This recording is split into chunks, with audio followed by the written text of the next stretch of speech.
Okay. Alright.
There we go.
That was about.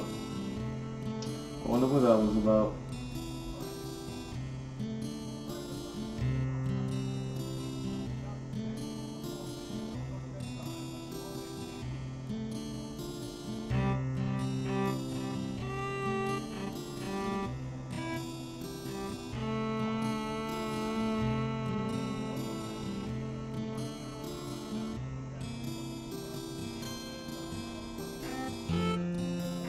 Looks like we're live. You know what that means. You know what that means. You know what time it is.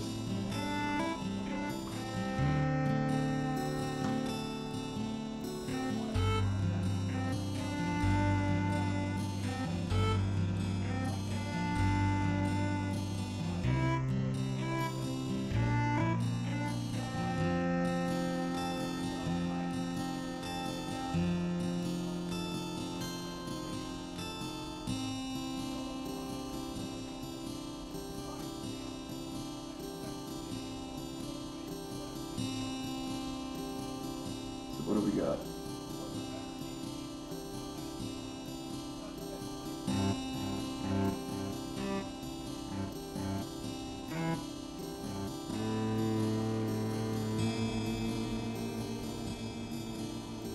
All right.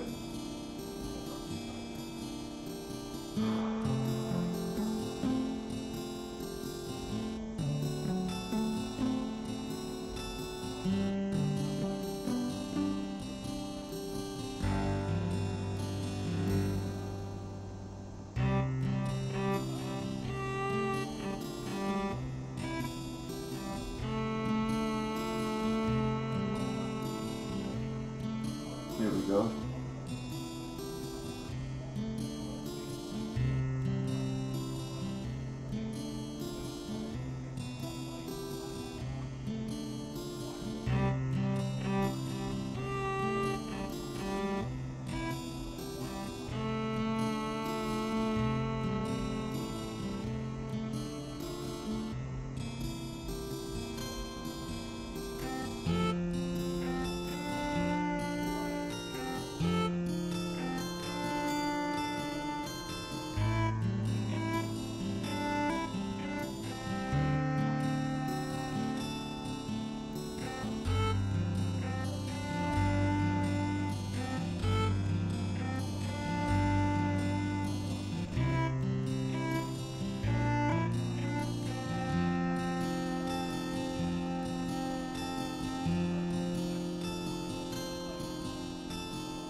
Hopefully y'all responded to that notification, letting me blast this out to the world.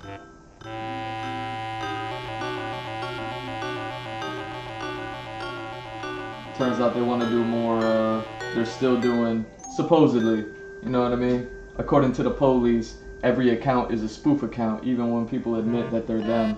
It's still a spoof number. So who knows if it's actually, you know what I mean, Xfinity that's doing all this internet work that only affects my stream. And if it's, you know what I mean, some spoofers spoofing my stream and only my stream, because everything else is working just fine. But I already tried starting once and the stream was already funky. So you know, it's gonna be a fun one today. But y'all chill, y'all relax, you know what I mean? Play with the xylophone, you know what I mean? enjoy the Marie Shimazaki Bayonetta concept art, fashion design study.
go ahead and do this. Let's see how the internet works today. You know how it is.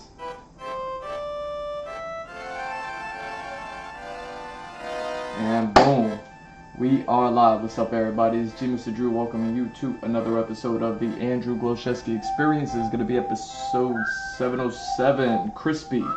What are we doing? We're just picking up where we left off. We're just picking up where we left off with the comic book. So I did this page. Still got to touch up a whole lot over here. And then I still got, you know what I mean, the bottom half to finish. So we'll see how that goes. Oh man, I didn't move that.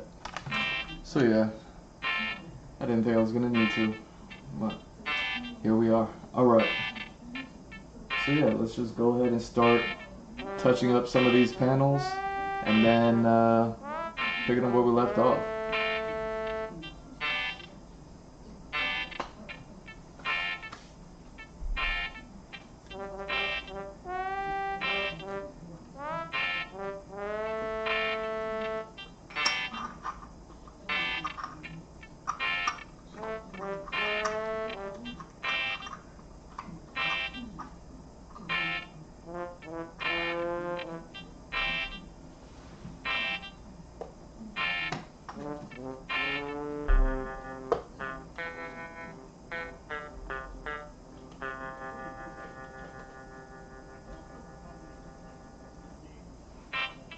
Huh.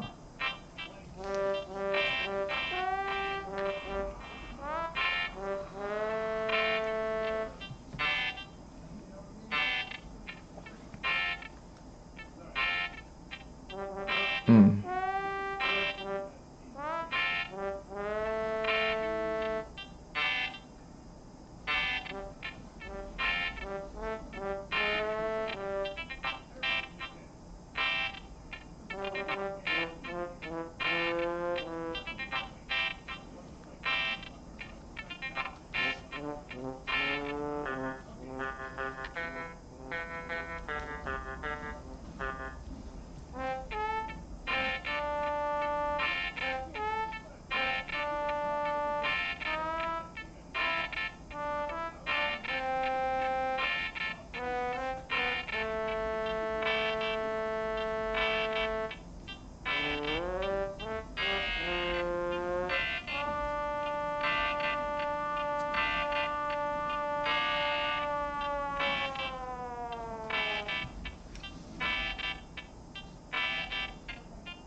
Yeah, see, in last night's stream, it was super surprising that while I was working on those vehicles, run out of energy, bored out of my mind, and still having to try to be creative. You know, like that difficulty.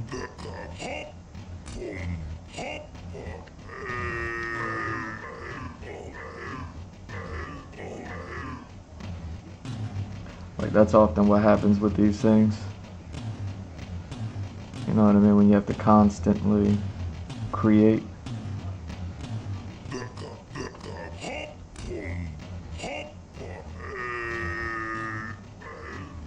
You know, that whole creative muscle is the same thing. Same thing as any other muscle. You need to exercise it, but also, if you're exercising it, it's gonna get tired, you know what I mean?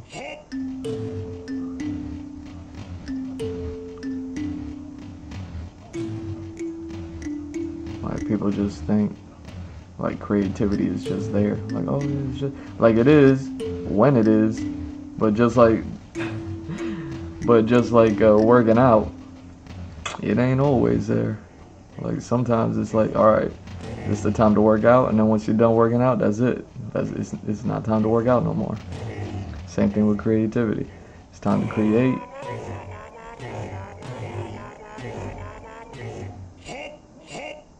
Let's get creative. And then what happens? That fatigue starts to kick in. And it starts to show. It starts to show in the work. That's why I always kind of like move on and we'll leave things half done, because it's like, all right, my brain just ain't doing that.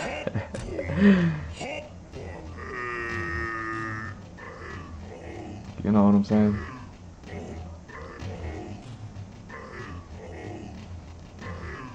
But it's like, now I look at this and I'm like, ugh, like, I didn't do that. I didn't do like I sound like I sound like Buddy in the song right now. I'm just like,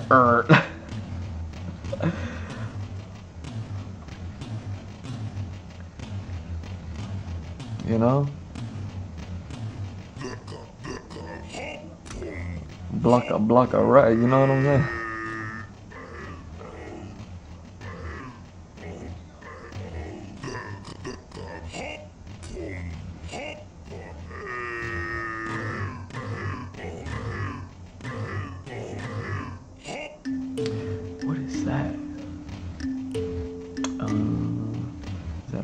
Is that her shadows? Yeah. I can see I was getting mad lazy.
So interesting.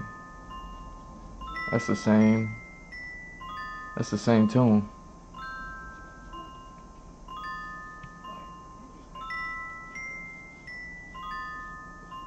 but obviously all xylophone and flute.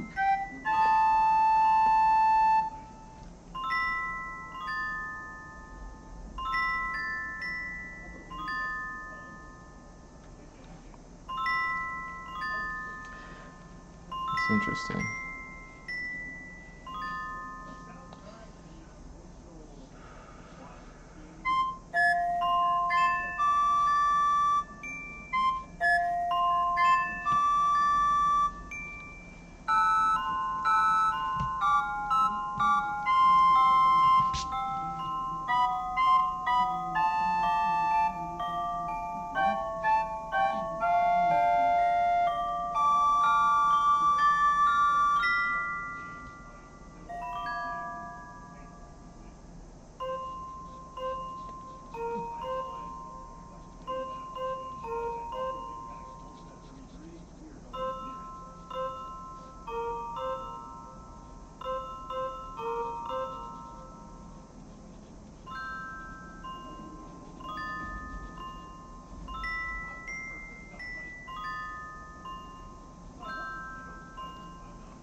Same thing. All this will be from new.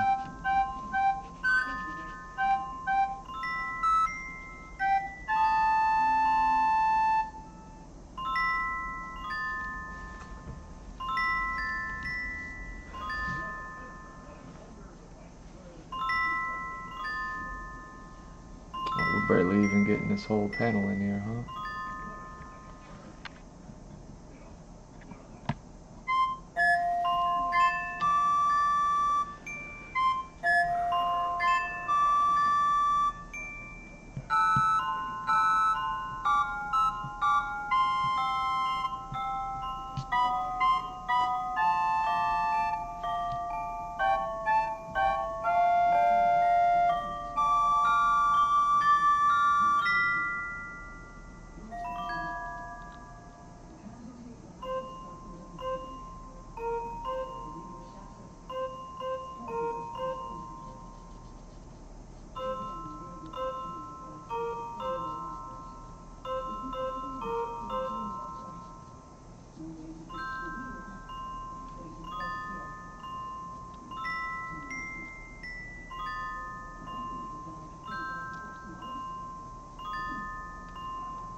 Still not picking that up. I might need to just move this camera.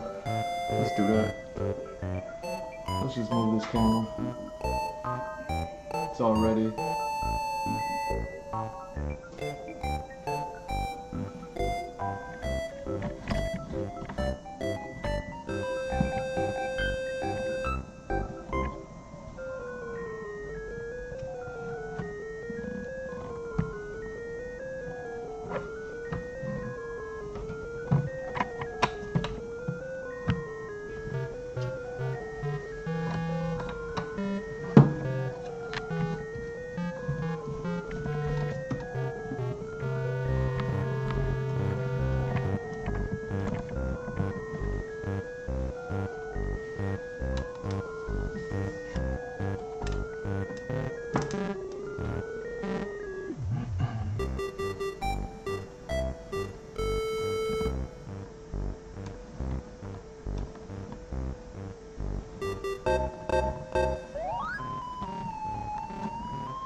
Alright.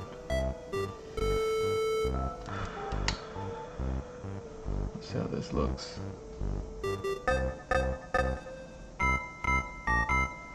There we go. Alright.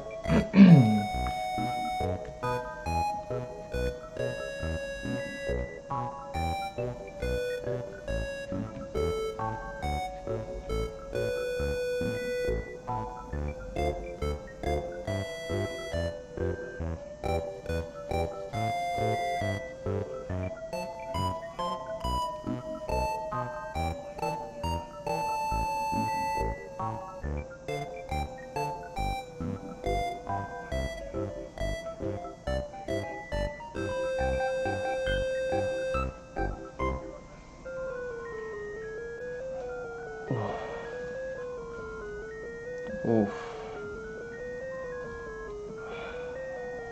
Yo, anybody know how to give a massage?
Look at all this laziness, man.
Dang.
I'm gonna go full-blown Yankee Doodle Dandy.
Hmm.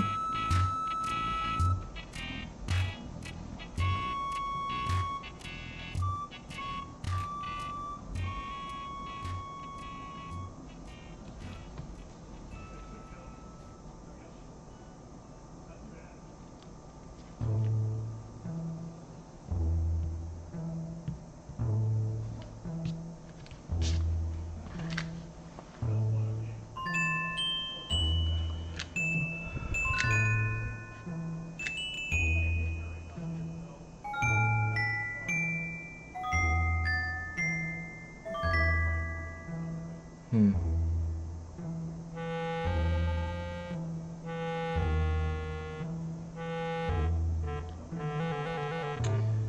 Let me see something. I wonder if it even matters. 'Cause, yeah, let me see something.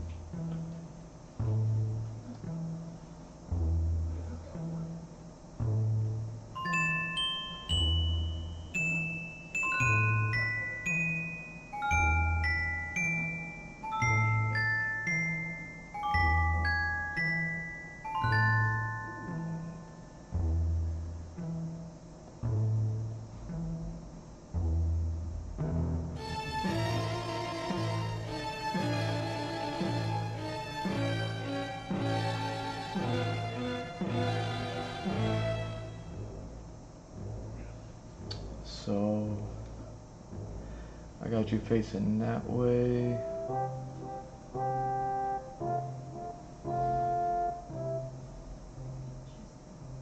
Huh.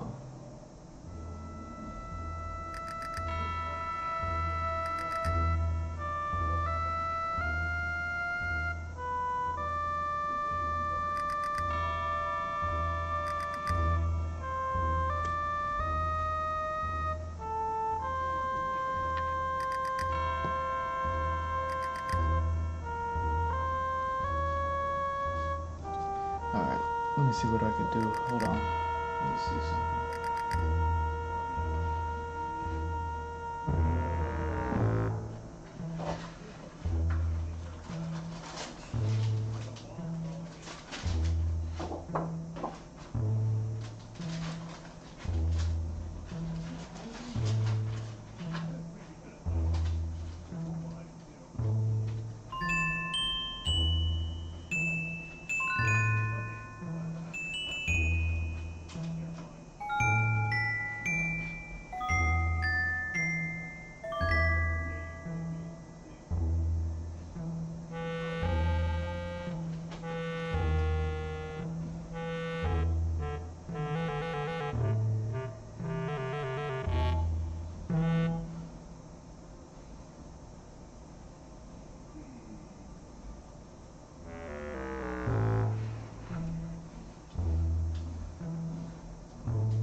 Alright, so let's see. Let's see, how does this look?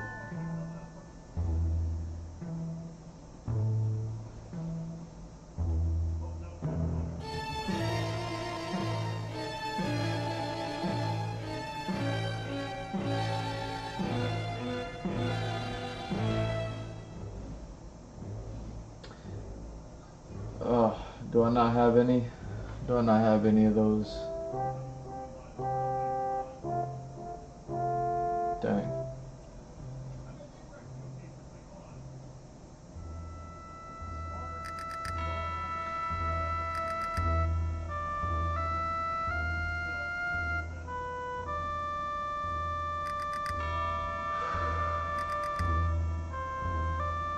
Alright.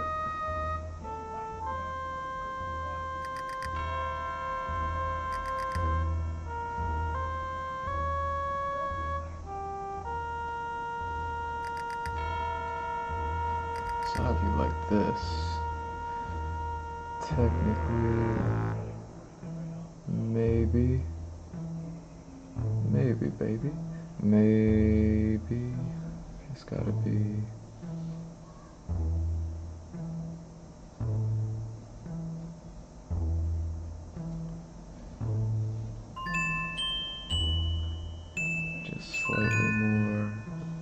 this way. I'm not mad at that.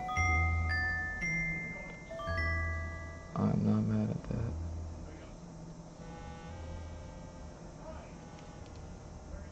Yeah, see, I was thinking about this last week when I was drawing this.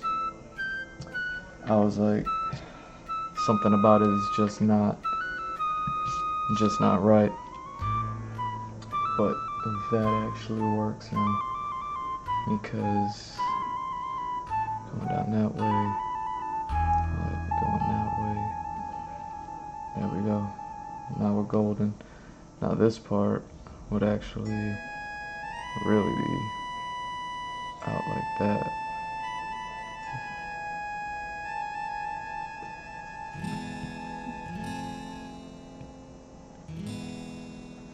Sorry.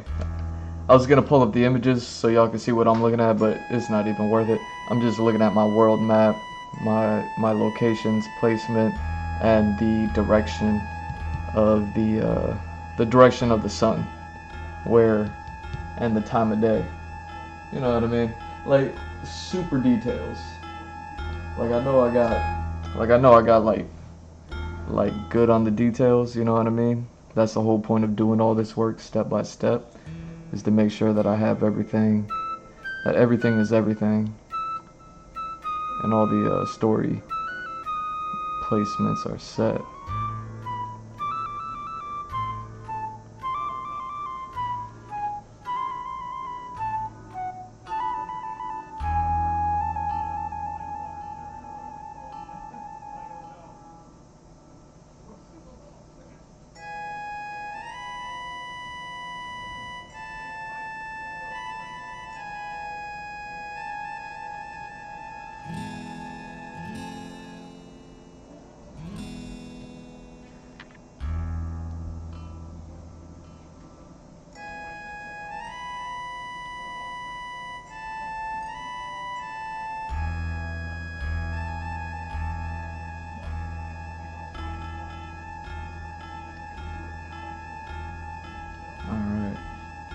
So if that's the case, then you gotta be like this, right? More or less.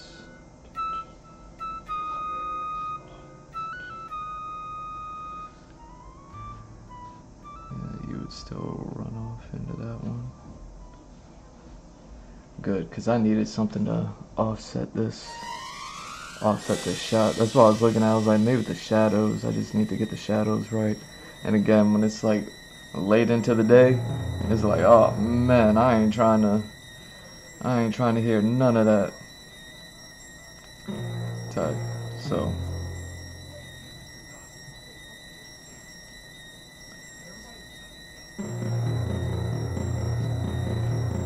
that's what we're doing.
Yellow bird.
Yeah, that game, Expedition 33. I kept calling it. I kept calling it Order 33. Execute Order 33. Like,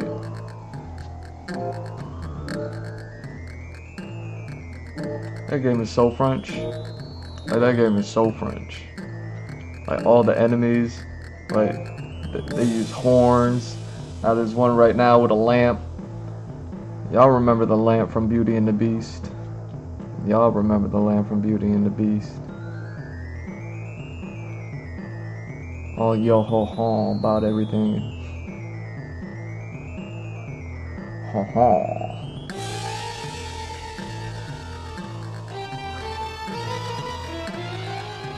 All that Seagull play, you know what I'm saying?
go.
That might be a good practice.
Look at them.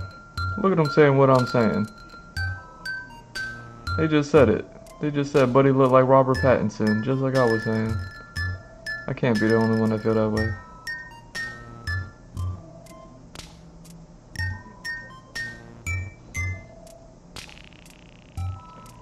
I mean, the second I saw that character, I was just like, oh, that's Robert Pattinson. And then, like, his name credit never came up, and I was like, oh, so we're just pretending like that's not Robert Pattinson? Yeah, okay.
What is going on?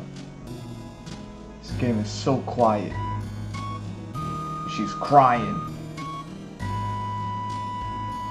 So quiet and depressing. I need this. I need this old Yankee Doodle Dandy music.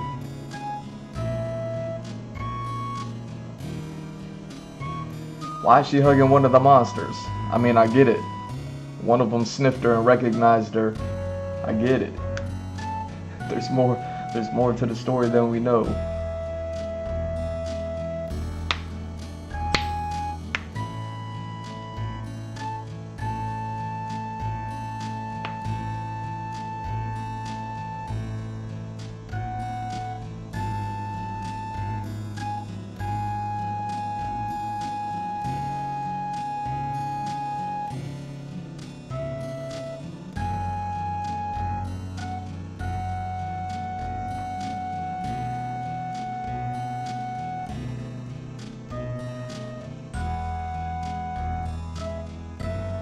I don't even know what's going on anymore. I'm like, isn't that one character the one that was with the dude, but now she's with the chick? What's going on? Wasn't she one of the ones that floated away in the beginning?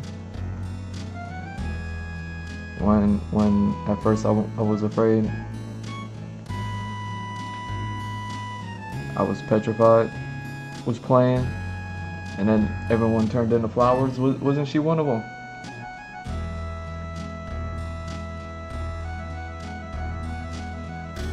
Man, this game don't make no sense. Alright. I'm just gonna have to wait.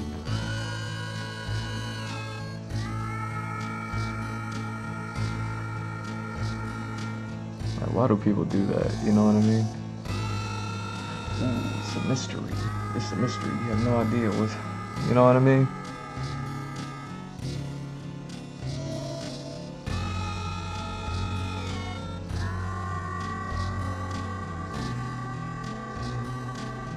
Why do people do that?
remind me of?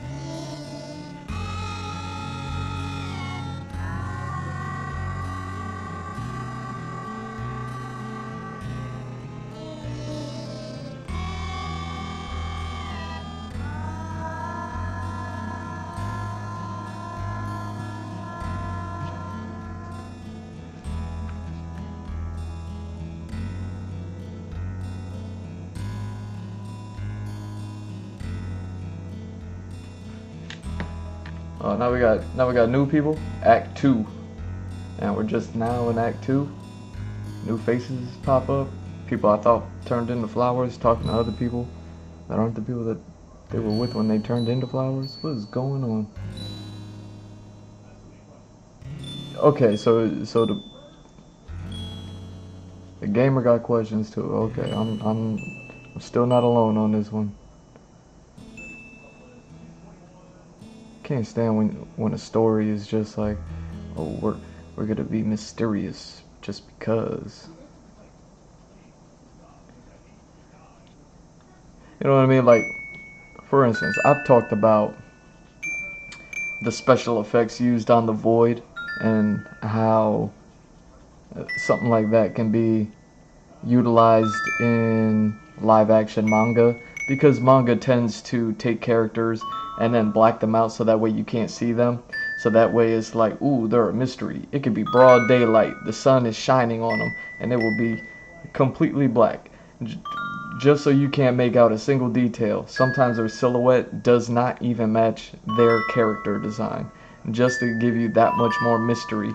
They're kind of more like, they just look like regular, you know what I mean, like a regular human shape, but with no actual, you know what I'm saying?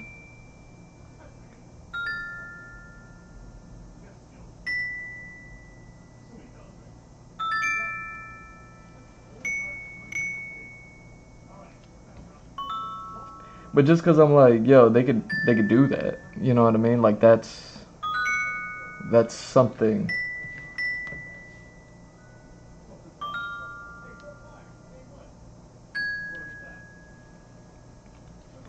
That's something that the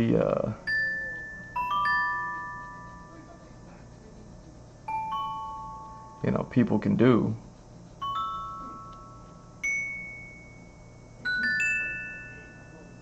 Doesn't mean I necessarily agree with it. You know what I mean? Like, why not just show the character? I mean, there's a few reasons why, right? Like, maybe the character design isn't done. Something like that. But it's like, why not show the character? For instance, like, talking about One Piece, what's going on in One Piece right now. There's yeah, see how different these panels look with just a little bit of love on them? You know what I'm saying? Yeah.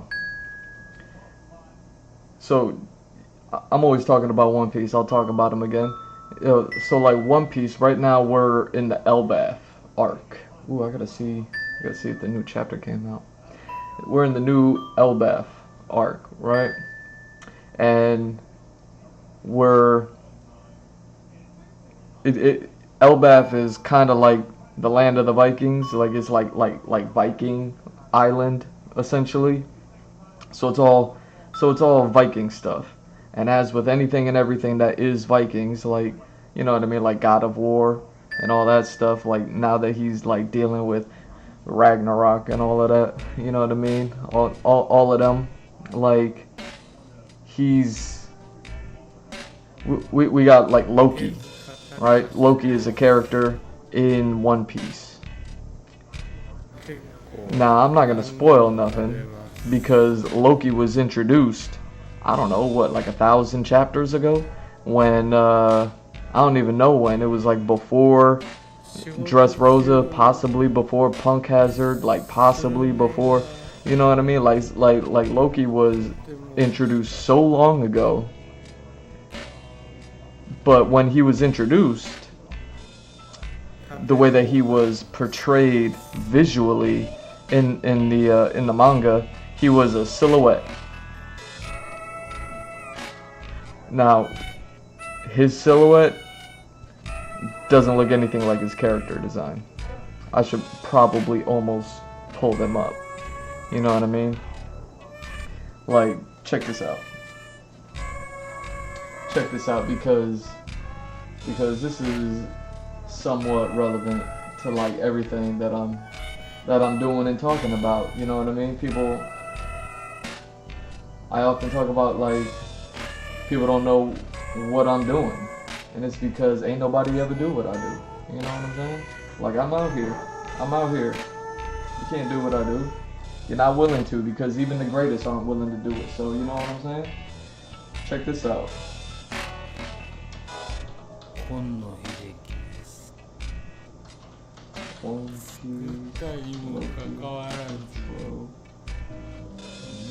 Silhouette. Man, I never know how to spell the word silhouette. Oh my god, they got another piano sad song playing. The girl is crying again. She's crying again. And she's mad, she's throwing stuff. I can't, dude. Sad emotions. Sad emotions.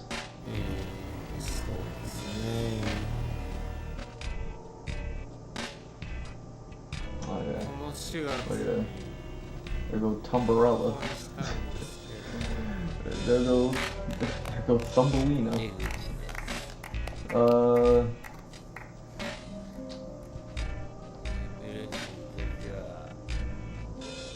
Here we go. Let me pull this up for y'all. You know what I mean?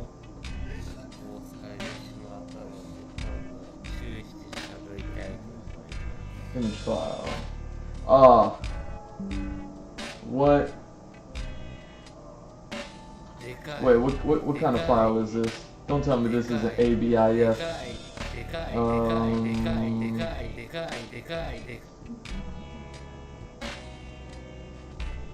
Oh, it's a web file.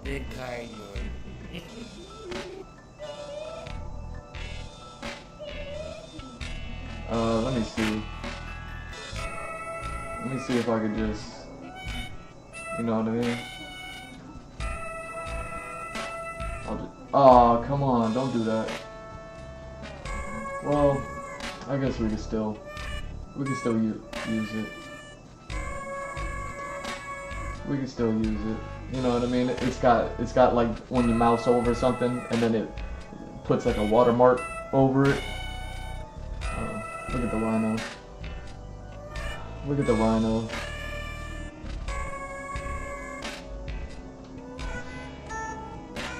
Alright.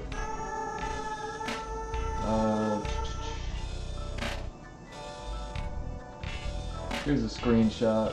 Oh, okay. This is a decent size. Okay. So let's go ahead. Let me go ahead and break this down for y'all.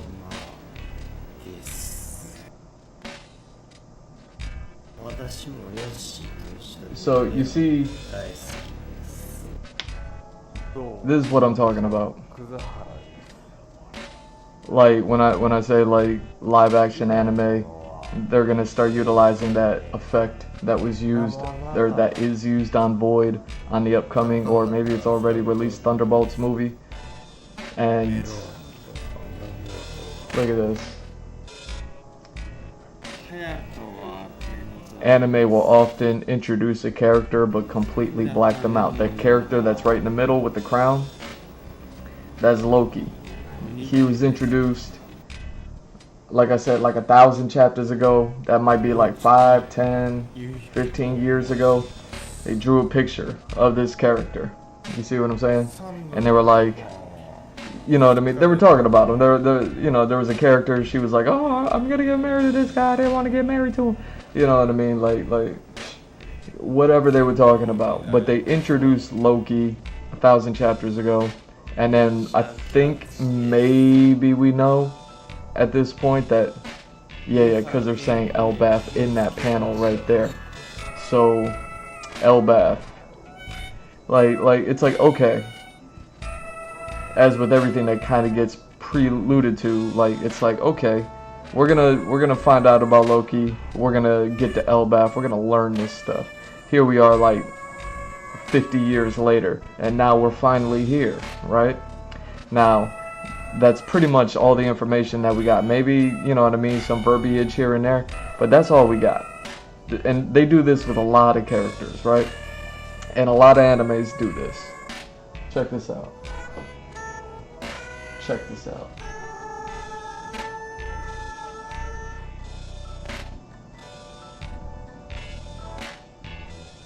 Oh yeah, see, I'm not the only one. I'm not the only one talking about it.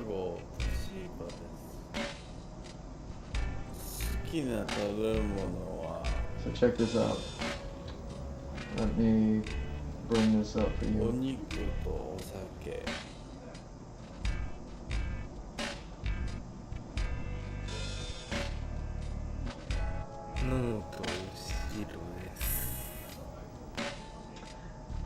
Now, that's our introduction to Loki. 10-15 years later. See, there's this weird thing going on, right? Like, one, he's wearing a helmet with 2 horns, so even that 4-point crown don't mean nothing. You know what I mean? We see his size and scale there because you kind of, I'm guessing the girl that's talking, that's her silhouette that's standing right next to him, because he's one of the giants, so he's a bigger character that's already been established. So she's like this, and you know what I mean, that's a big girl, and still, that's one of Big Mom's girls, you know what I'm saying? So, you know, that's a big girl, but still, like, this giant character, Loki, in silhouette form is still towering over her, right? So this is what I'm talking about. Like, live action anime can utilize the void, and they could just do that. They could just have characters that you just can't see, and it's like, why can't we see them? See, in like comic books, manga, when they're telling a story and you're kind of trying to visualize the story from what a character is saying according to a character's dialogue rather than the narrator's dialogue, or, you know what I mean, the narrator just giving you the story where you could see it, you know what I mean, it almost kind of makes sense, you know. But if that is the case, then that was like Lola's perspective of Loki. And now you're looking at Loki and you're seeing all these other giants, and it's just like, Now look at on the far right. That's Loki. Now here's the thing about Loki and his design. He's like some sort of special kind of giant where he's taller. He's just always been taller than all of the already tall giants. So he's like a giant to giants. So even the scale is way off. So the character design ain't there. The scale of the character ain't there. And you know what I'm saying? You could even see him. The shape of the character ain't there. Like this Loki, he got a 2-point crown. He's tall, he's lean, he's muscular. You look at the other Loki in the silhouette form, and I'm even looking at a screenshot of what he looked like in the anime, because they kind of give a close up on the silhouette, as ridiculous as that sounds. And you know what I mean, he's still like shaped, you know, portly or whatever you want to call it. You know what I mean? Like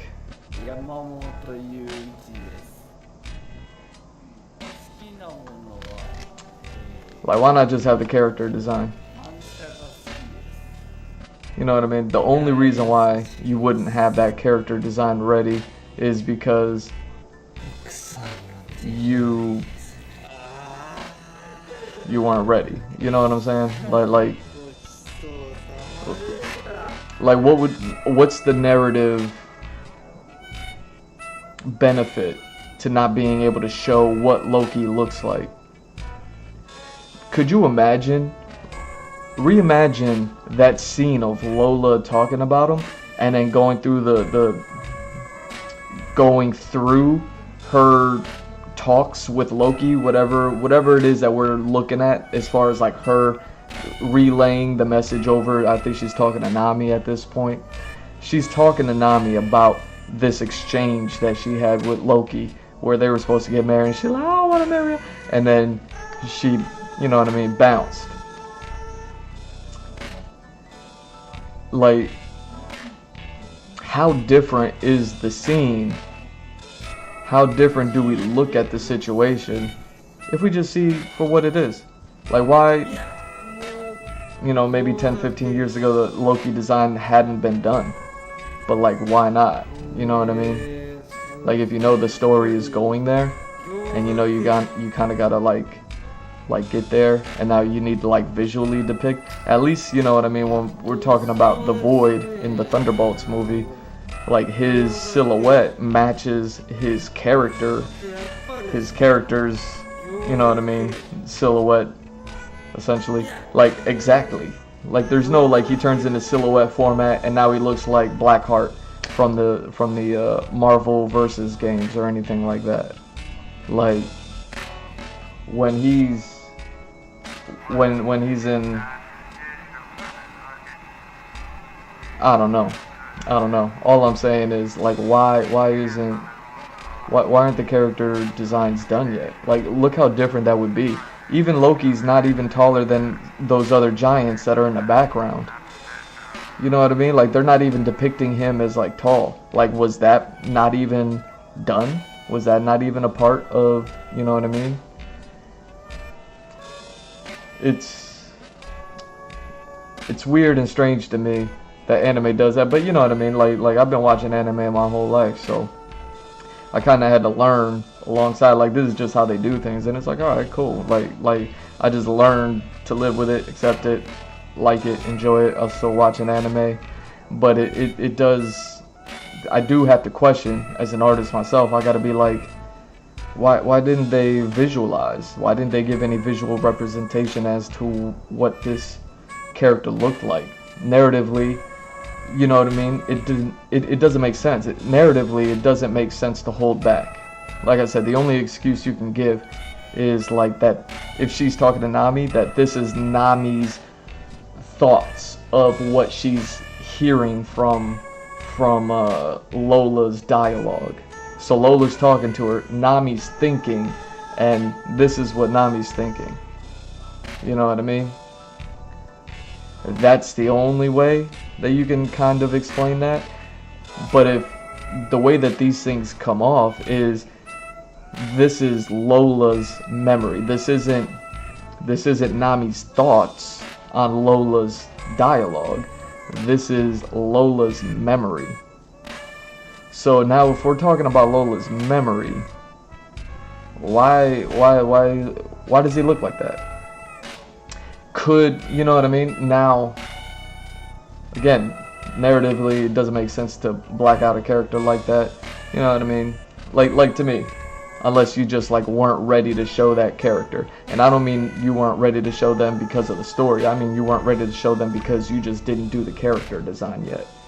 You know what I mean? So who knows? Like, was the character design not ready because you knew you weren't going to get to Elbaf for 10, 15 years? And, you know what I mean, you weren't worried about it, or maybe the author didn't know if he was going to make it to 10 to 15 years down the line to tell that story, to have that ready. So he didn't work on that character, so he kind of just drew something up real quick. Like, why? You know what I'm saying? Like, why is this happening? The only other interesting point that could be getting made from this is that this is Lola's memory. And Loki did look like this to Lola.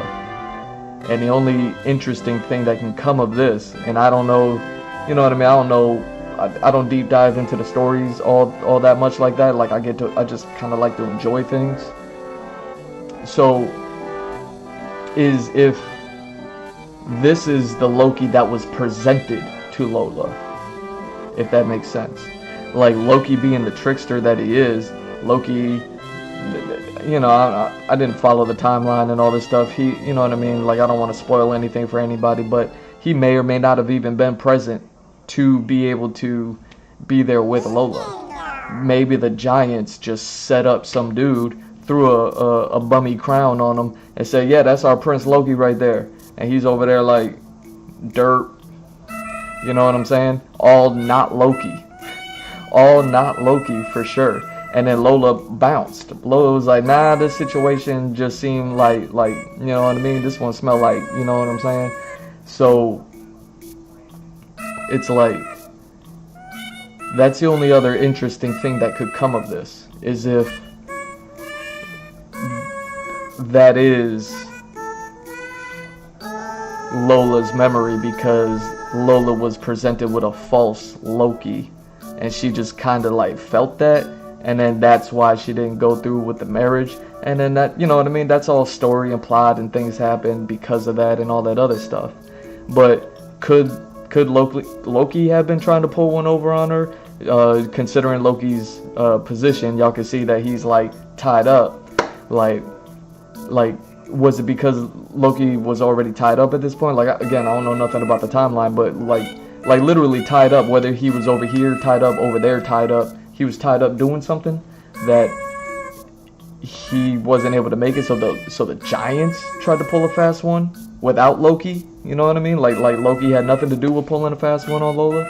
It only brings up more like interesting things that I'm sure are never gonna like happen or come across, just because with the experience of One Piece is like, no, they often introduce characters and silhouettes, and then those silhouettes don't match the end result ever. You know what I mean? That's something that'd be super interesting. Like, as somebody who likes to look at the special effects and the behind the scenes and all that other stuff, I would really love to see the breakdown of the production, the character design production of a character, especially one that's like Loki, that it's this different from 15 years ago.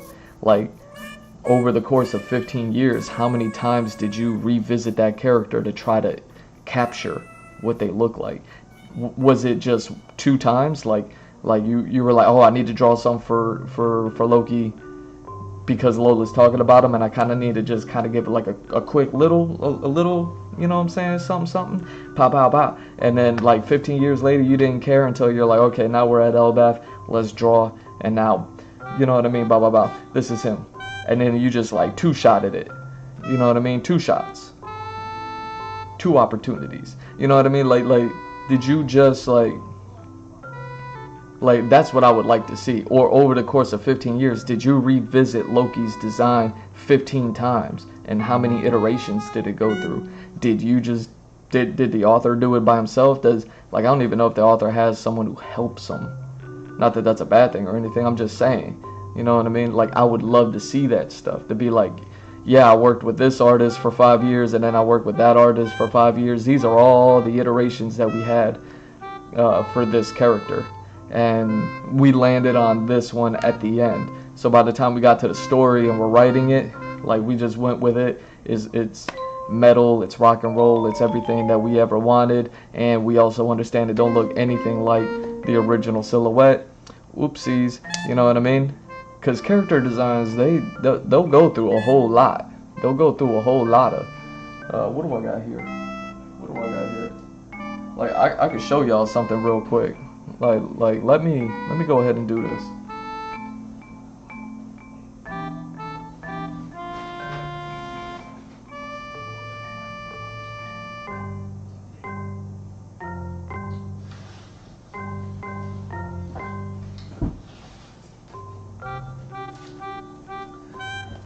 Check this out. Oh yeah. Here. Let me move that.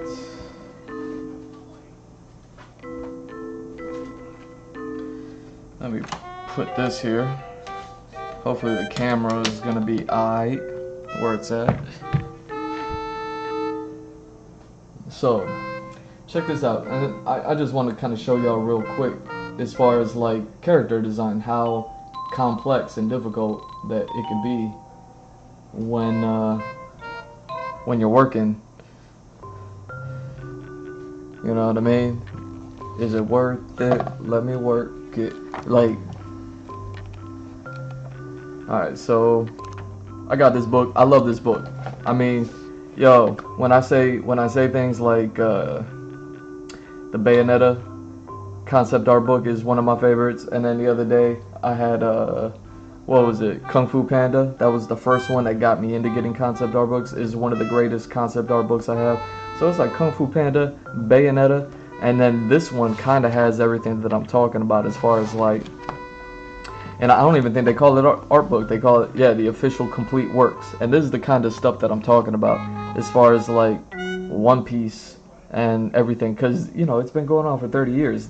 They don't even have to do it with the current stuff, but if they did it with like, you know what I mean, everything up to Wano, because the Wano arc is done, that, you know what I mean, we're in the middle of the Egghead anime, so maybe like that official complete works of Egghead could be in the making, and then once the Egghead arc is done, boom, here's the official works of it. Like this is all that stuff. Elbaf, like maybe they break it down by whatever, story arcs and all that. But this is what I mean. Like Kung Fu Panda was almost like an official complete works. They included everything from tip to top, as far as like what art went into the background of making one of the greatest movies, you know what I mean? And just like these games that people are demanding a new game of, you know what I'm saying? Like we all want the new game, right? Like, take it from me, the guy who bought, damn, do I even have that? Do I even have that? Look at me, I don't even play video games, y'all. I don't even play video games. I don't even play video games. Look what I got. I don't even play them. I don't even play video games. I got the Red Ring of Death, I stopped playing it. Yo, I got a Wii, I don't even play it. I got an Nintendo. Look at what I got and I don't even play it. It's still in the wrapping. Look at the light capture. The wrapping. That's still on this thing. You see what I'm saying? I love this stuff. I love this stuff. Don't tell me I don't.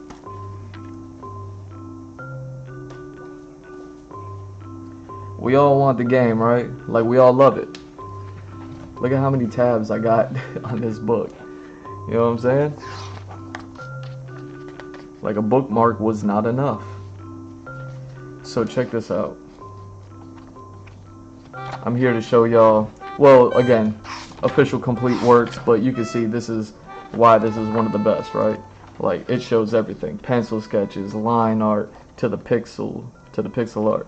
Just character sketches, interviews, all the advertising, you know what I mean, behind the scenes stuff. Like they've been in so many crossover games that it's like these are all the crossover things. These are all the cute things you've never even seen before because it was something that happened in Japan. Like, you know what I mean? Like, this is from the gumball machine in Japan. Like, you're like, dang, you know what I'm saying? They give you all sorts of everything. The official complete works. Like, this is what I'm talking about with the Kung Fu Panda book. And then I bet if I broke out Bayonetta, the Bayonetta 1 concept art book, my phases, you know what I'm saying? Like, that one will also do it. But we're not here to talk about that. We're here to talk about character design and the amount of work that goes into it. We're here to talk about One Piece, you know, anime, silhouetting out characters. Silhouettes don't even match the end result of the character. And why is that? Is it because, you know what I mean, the artist wasn't ready, or was it because, you know what I mean? So it's like, but check this out. I'm just gonna put my hand over so you can see the difference, or you can see the separation. So these are all, what's his name, Donovan? Move that. Look at that. They even include the pencil sketches that they never went forward with rendering because they were like, they're more illustrative, less made for pixel. You know what I mean? They're less pixel ready.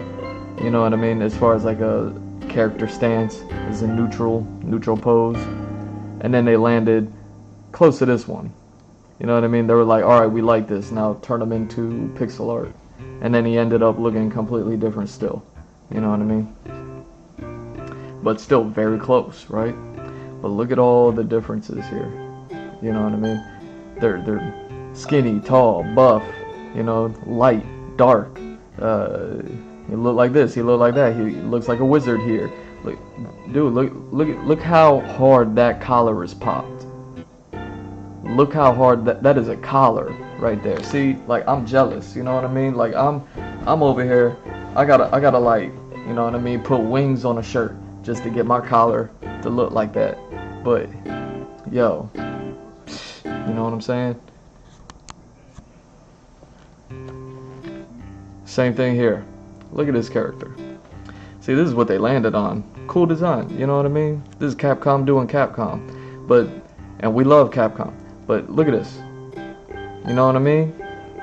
Look how rough it is. Look, Buddy looking like them from what is it, Final Fight or Streets of Rage? Buddy with the claws. That look like Buddy with the claws from Streets of Rage with you know what I mean, and Wolf and what do we call that? Like a furry wolf. Like a wolf furry. You know what I'm saying? Like check all these out. Like he don't even look anything like him here. They look completely different. Like they gotta go through so many different iterations. And then they start to like pick and choose what they like. And then they finally get someone to, you know what I mean, whatever the lead artist is or anything like that, to be like, okay, now we're gonna bring them in and give them that look. Same thing all the way down here at the bottom.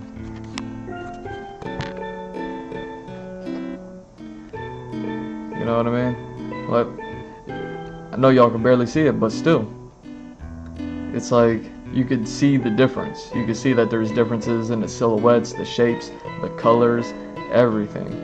It's so wild. Like, if this is the silhouette that you get, and then 15 years later this is the character that you get, like, how many iterations were there in between in all that time? Like, how great of a book would that be? And I wouldn't say like, yo, finish a series and then put it out, because the series is, you know what I mean? Have you ever seen somebody's collection of One Piece? Like, it's the size of a room. You know what I mean? It's like, no, if they did put out like a complete works like that, it would have to be done like separated in story arcs or something like that. Just because there's so many characters, there's so much design. I bet there's so much to it. I would love to see an official, like, complete works of One Piece stuff. You know what I mean?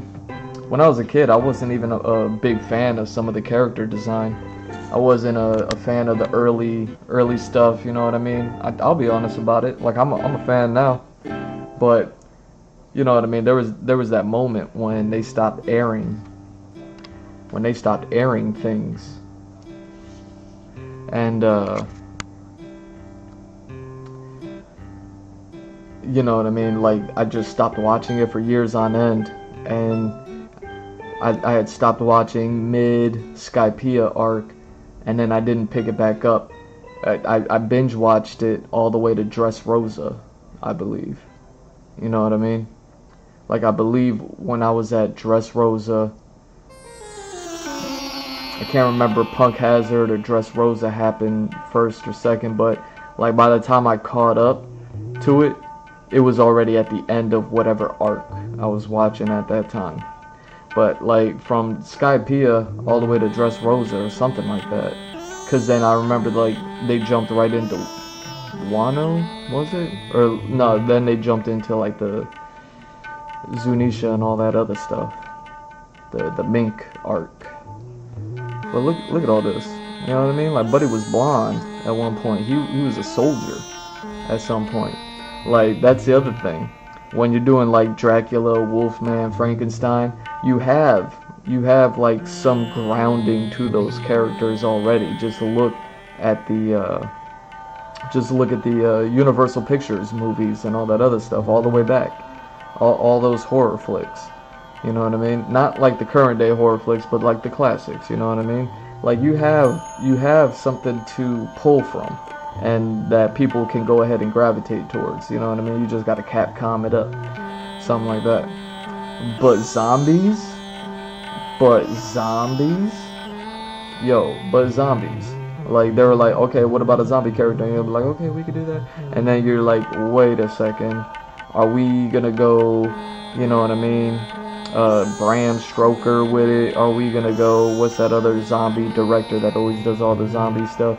Are we gonna go this way with it? Are we gonna go that way with it? What do they look like? Zombie soldier? I have no idea. You know what I mean? Zombie with all sorts of garbage in them. You know what I mean? We haven't made Resident Evil yet. We don't know what zombies look like. You know what I mean? We haven't had the PS1 zombie head turn of like, you know what I mean? From Resident Evil 1 when he did that. Like they didn't do any of that yet. You know what I mean? That's actually funny to think about that. You know what I mean? There was probably some team members that were there for Lord Raptor. And then they were like, yeah, we're going to work on some zombie stuff. And they're like, oh, we make a thriller? And they're like, no. There's something else. Because they ended up, you know what I mean, with like a thriller, like a Michael Jackson type character. How cool is that? You know what I mean? That they were like, that the zombie epithet, I don't know, the zombie theme is like, yo, you could kind of do anything. You know what I mean? Look at The Walking Dead. Look at The Last of Us. Look at all the zombie movies. Look at 28 days later, 28 weeks later, 28 years later. Like, look at all that stuff. Like look at, you know what I mean? How much zombie culture can just be played with. Now imagine how difficult it is if you're trying to ground it into something. You know what I mean? They landed on a great character. I love it. You know what I mean? Lord Raptor is like hilarious to me. Just because of the whole Michael Jackson element, I suppose. You know what I mean? But Morgan, look at Morgan. She looking like what's her name from Street Fighter 4 over here from Italy? What's her name? Marissa? She looking like Marissa. Look at her. She looking like what's that X-Men girl? She a bad girl. What's her name? Mystique. Look at her, looking like Marissa, Mystique. You know what I mean? Looking like a Sailor Moon villain. You know, all these sketches that they were just like, we need a chick. You know what I mean? We need our Chun-Li. And then they land on Morgan's design. Classic design.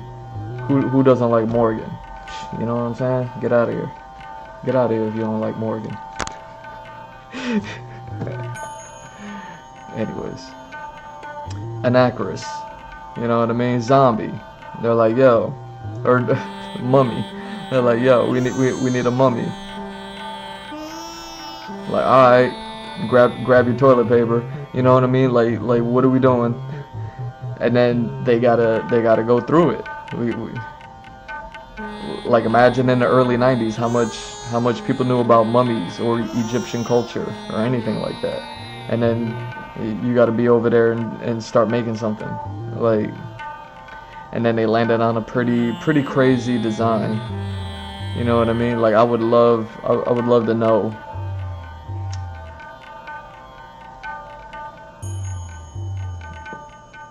I don't know.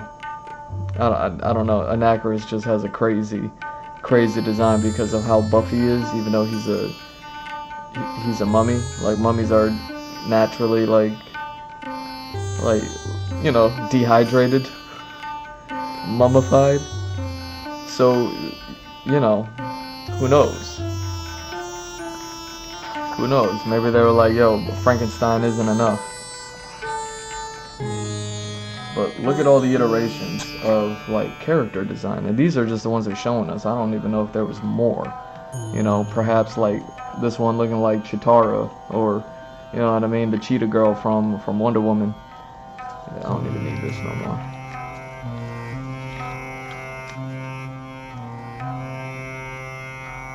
Look at that. Look at you leaving stain residue on my page. How dare you? Well, you see what I'm saying? Black cat, cheetah cat, disco cat, long finger cat, looking like Deathstrike. Kind of like a Frazetta looking girl cat. You know what I mean? just all sorts of different. This color scheme actually makes it look a whole lot like Morgan. That's crazy. That's probably why they didn't go with it. They're like, nah, we can't have two Morgans. But either way, like, look at all these character designs, iterations that happen. And that was only over the course of, like, real quick. We need to come out with this game real quick. Like, so what happens when you have 15 years between the time you show a silhouette of the character to when you show the character? How many designs do you think they went through? You know what I mean? That's why it's a good question, because it's like, did you only go through 2 in those 15 years? Because that's nuts. If you only went through 2, you know, sessions of sit-downs to come up with Loki's character design, and you started with this one and you ended with that one. You know? Bishamon, samurai stuff, fish dude, you know what I mean? Getting fishy with it.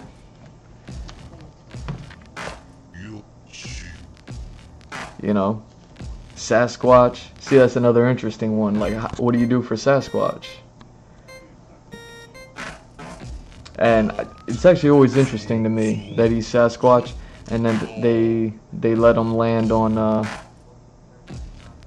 like with white fur, like he's from the cold, like in the snow and stuff like that. Like, that stuff is always interesting to me. That he, you know what I mean? Like, look at them. They got a Cyclops here. They got like someone who looked like, I don't know, like a circus thing or something like that. They got a Funky, you know what I mean? Like super thin Donkey Kong over here. Really not even all that many. And then someone looked like somebody had fun. You know what I mean? Drawing like a simplified character. You know what I mean? Circle, circle, circle, circle. And you know what I mean? Like, he kind of has a bit of a chibi design and all that other stuff. Almost has a Tasmanian devil thing going on with the mouth. All that. But that's another one that you can kind of do anything with. You know? Imagine how difficult it is when you could just do anything. But you need to reel it in. Huitzel. Yo. Like, I don't even know.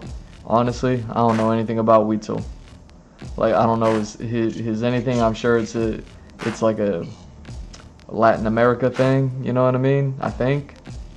But like he's a crazy character. That is a nutso character. They were like, yo, we need to make like a weird, like, ancient space robot, and it looks like those old Aztec like carvings, like those old things, like made into a robot, like a Miyazaki film, The Castle in the Sky.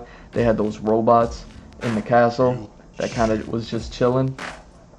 It's like a robot like them, but they like Aztecified it up. You know what I mean? Like, look at this one with multiple legs, like a praying mantis. It's actually interesting because I've been thinking about this a whole lot lately. Like, at least like praying mantises and characters with like funky legs like that. You know what I mean? Like a Sagittarius type of setup and all that. I've been thinking about that stuff a lot lately. Yeah, because, you know, that's going to be coming at you. Genius and Drew, follow, like, and subscribe. All that good stuff, you know what I'm saying? But, you know what I mean? Like they had an interesting thing. They're like, all right, we got Castle in the Sky. We're going to make a robot. He's going to do all sorts of, you know what I mean, transformations. Like, he's even more transformations than, what's the robot from the X-Men games? The Marvel joints? Sentinel? Like, more transformations, even wilder than Sentinel. You know what I mean? And it's like, oh man, we going crazy with it. Yeah, okay. And now also Aztec. And it's like, you know what I mean? But look at how much variety there was to these designs. And then they kind of landed on something. Pyron.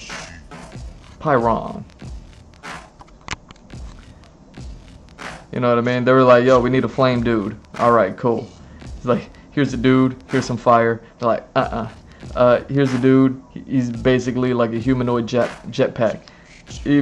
Blue fire. Cool, right? Now,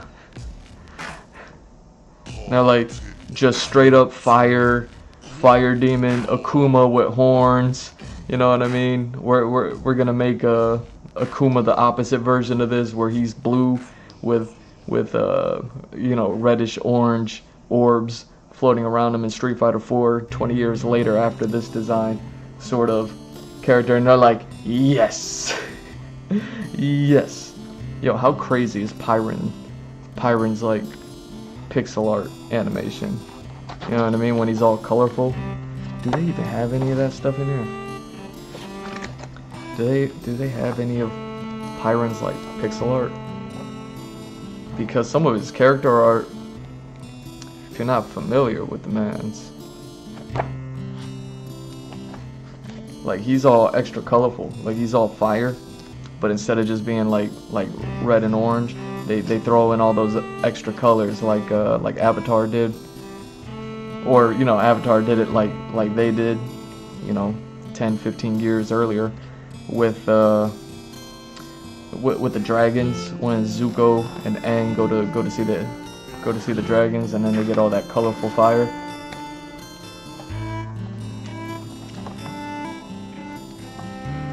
I wonder if they have any of the pixel art. Probably not.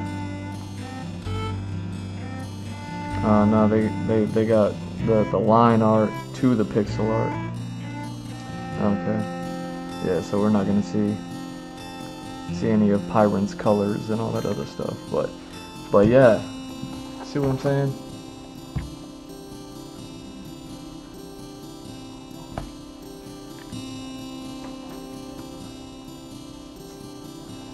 That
how we looking?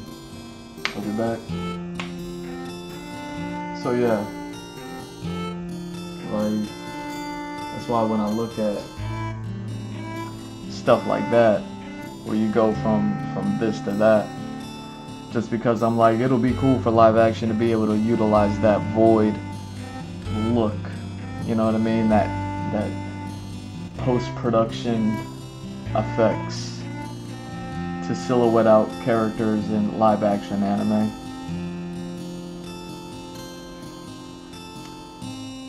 Doesn't mean I'm like a huge fan of the idea, but you know, I like it. I like it. I am glad that Loki looks like that dope, you know what I mean? Because he was looking a little dopey in that first silhouette of him. So when we get introduced to him and he looked like that, it's like, alright, tight. He went from looking like one of the 7 dwarves to, you know what I mean, looking like an 80s metal hairband member. You know what I'm saying? Yeah, let me go ahead and remove that. Remove that.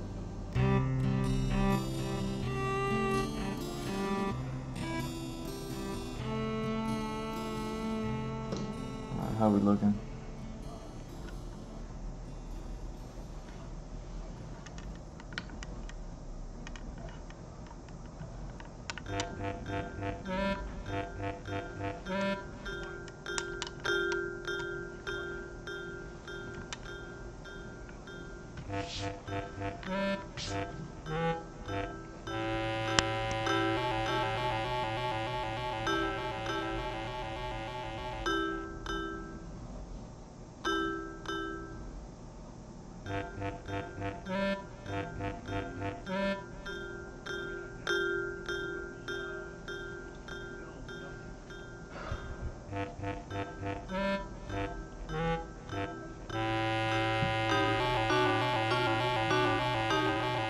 Why was I even talking about that? I know I was talking about execute order 33. You know what I mean? Before all that. Did that have to do anything with that? I don't even know. What was I talking about that?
Oh, so yeah,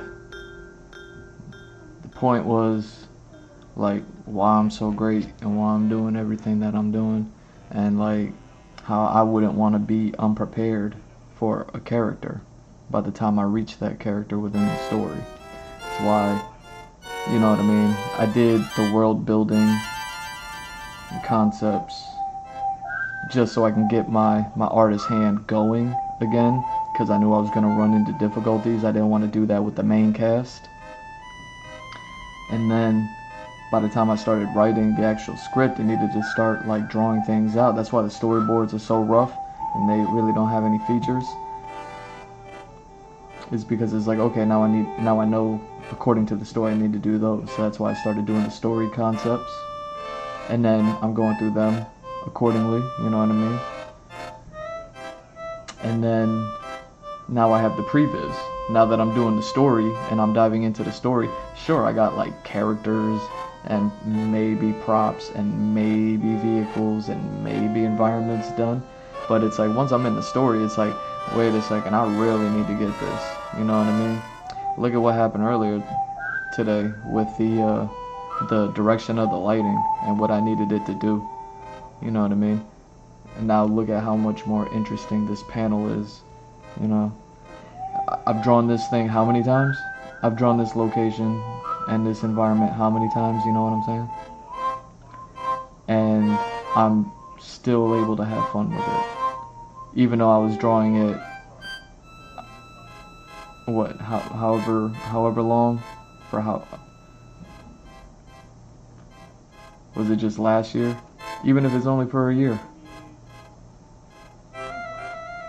like I still get to have fun working on an environment of all things. You know, when I started doing these things, they were to just kind of like, just because I knew I was gonna be drawing environments. But now that I'm here doing it, it's like, oh,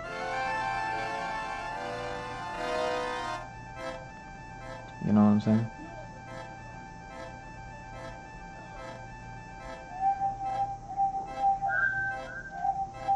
So yeah, the previs definitely helps me at the last second to not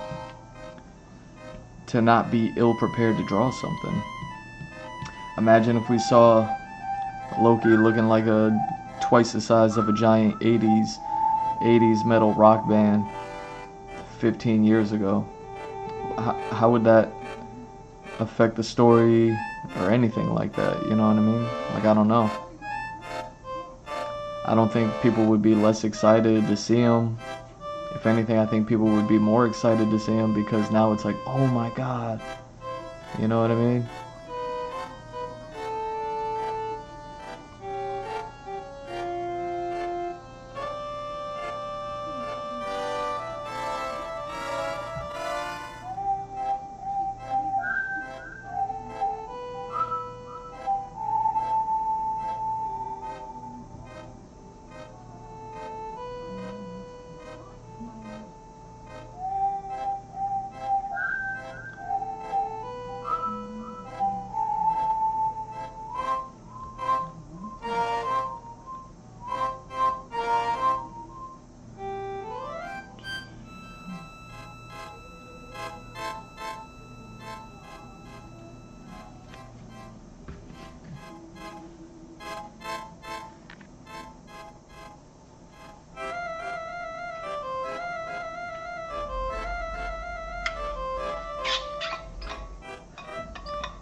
You know what I'm not mad about in this Clara Obscura, Execute Order 33 video game?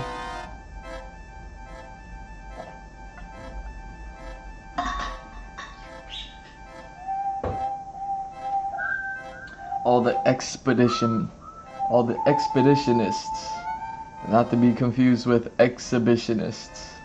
All the expeditionists are, they're hot. You know what I'm saying? Like, they're like, make them all hot.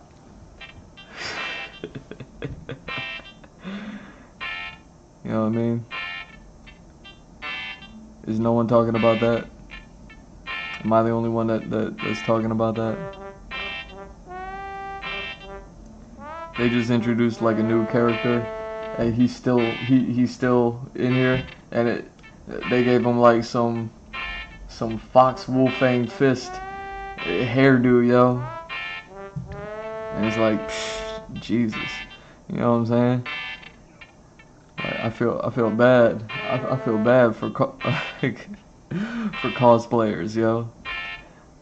Cosplayers gonna try to take on these characters. One, they're detailed like crazy. And two, you know what I mean?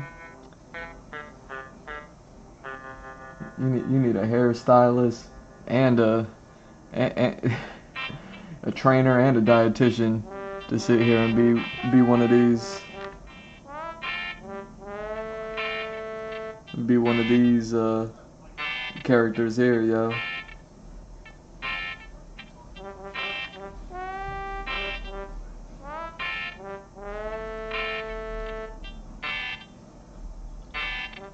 Nah, just have fun with it, right?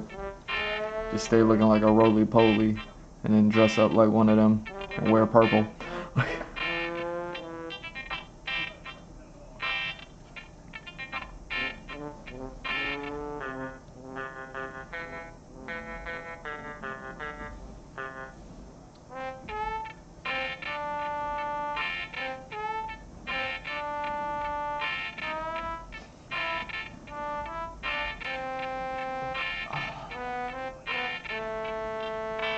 Oh, dang, almost. I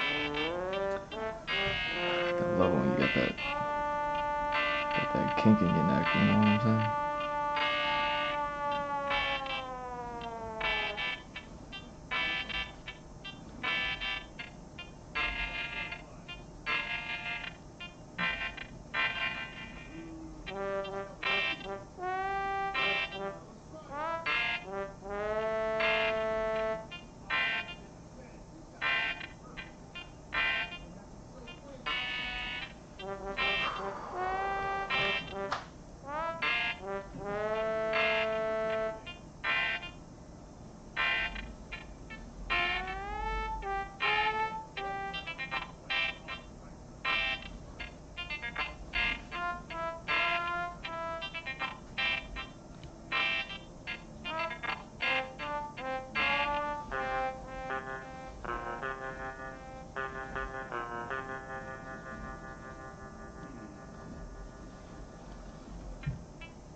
Oh, look at that. A duelist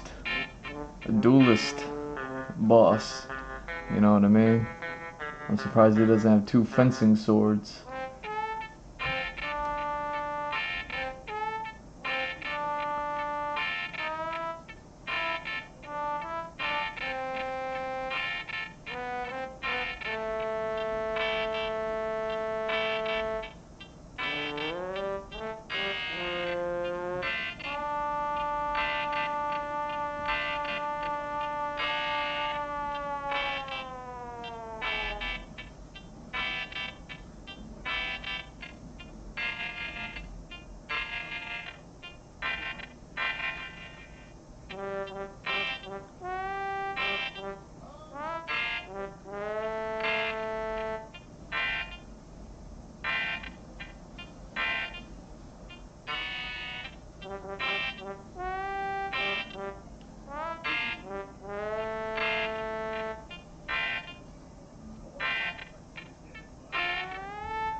See what I'm saying? He's hitting the same beat.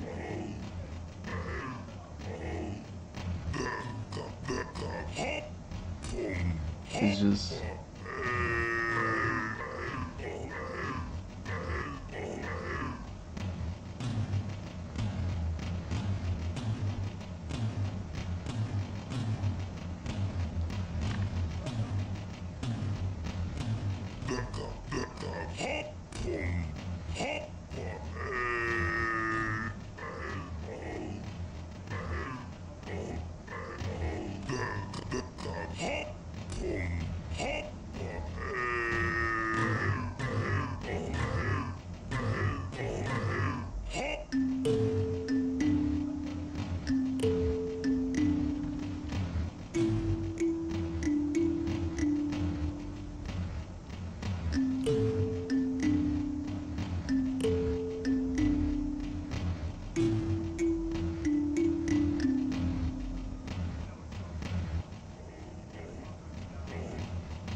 Same.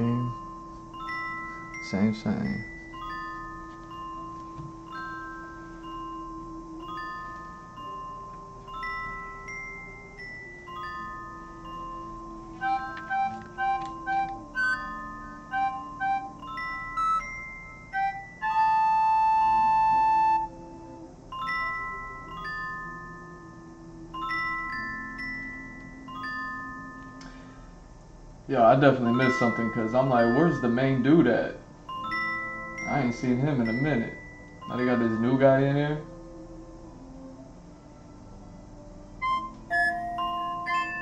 It's been all the chicks.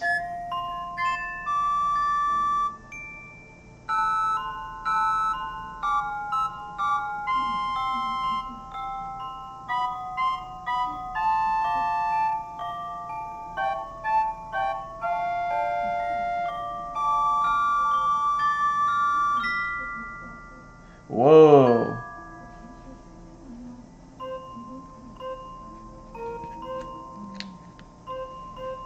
Never mind. I think I found out where he is. Never mind. I ain't gonna say nothing.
Huh. Alright, so now you're playing this new dude. Huh. Let's see. I don't know.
Oh, dang.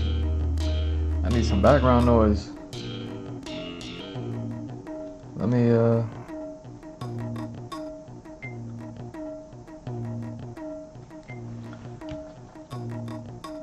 ahead and do that, right?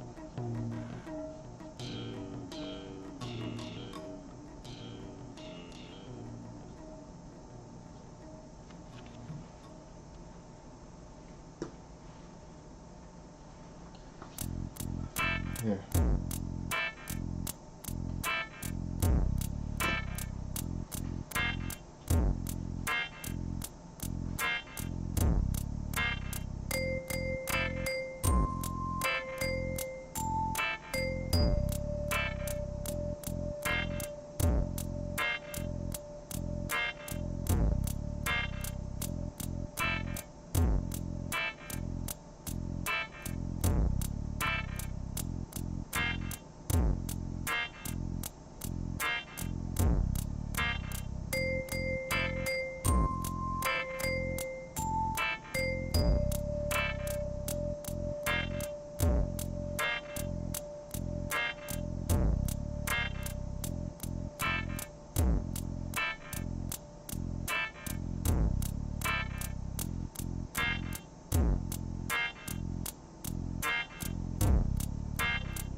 Alright,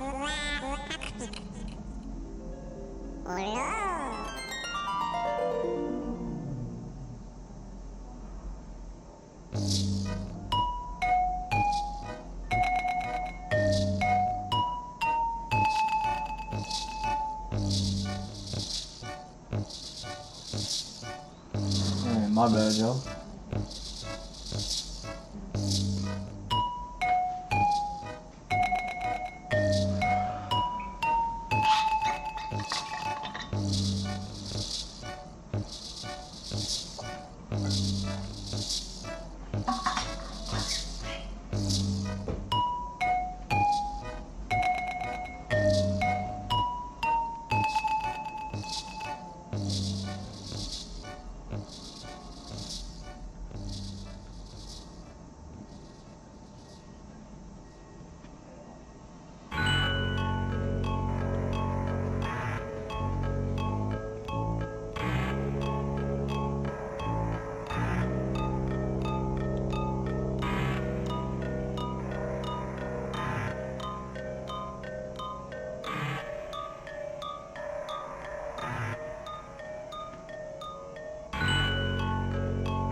So yeah, y'all can see the benefit of me doing all this work. You know what I mean? Me just doing everything. I was on here recently talking about, you know, Marvel's success being one of a unified vision. Well, this is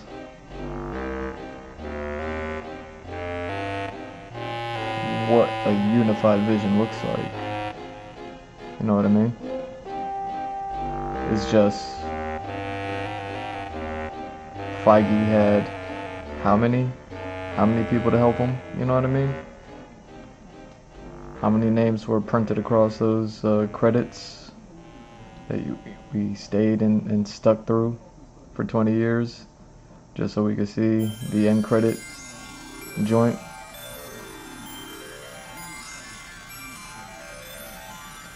You know what I mean? He had how many people to help him with stuff? But still, yeah, sure, it's a team effort, and there was people for the Marvel stuff. You know what I mean? But all benefited off of the singular vision. It's like One Piece. You know what I mean? Like the author there, you know what I mean? He's the man. But he definitely has a team helping him with the, you know what I mean, finishing up the art, doing all the animation, everything like that. He kind of just oversees all of it, draws things, and then they'll pick it up and, you know what I mean, take it and run. And that's how that whole thing goes, like for them. But with me, you know, it's just me. So you take all those names, you take that time, you take the final product of everything that it is. How many hours is all the movies put together? I remember people were like 2-day, 3-day binges to watch all the movies when Endgame came out. Let's see that. Let's look that one up.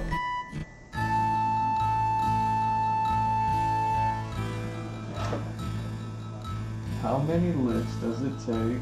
No, how many hours?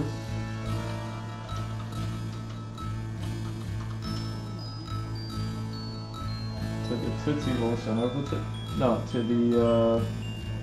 Endgame.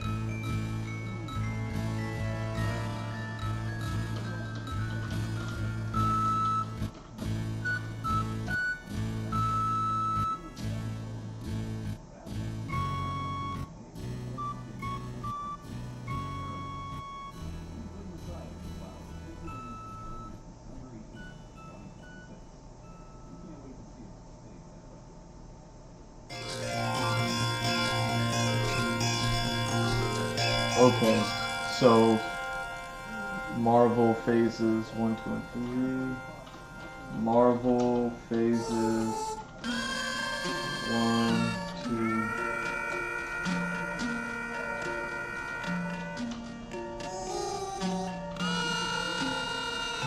Runtime.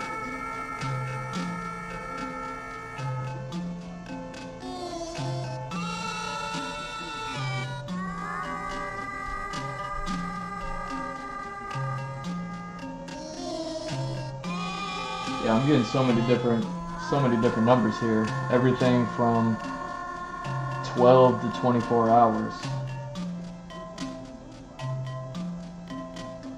So I'm definitely leaning towards the 24, but I don't even know if that's like a combination of the two different things, you know what I mean? Like maybe one of them was 12 and another one was 24.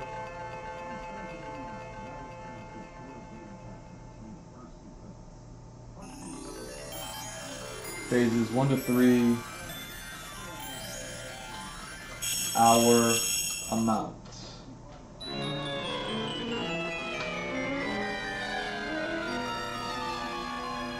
$66 hours. There we go. That might include phase 4. You know what I mean? that 66 hours might include phase 4, maybe. But no, actually it's actually saying all the way up to phase 3. So 66 hours.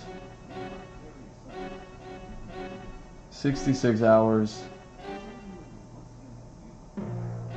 of entertainment. How many names were on those credits? You know what I mean? I'm sure that there was repeat names over, you know what I mean, some of these movies. So, you know what I mean?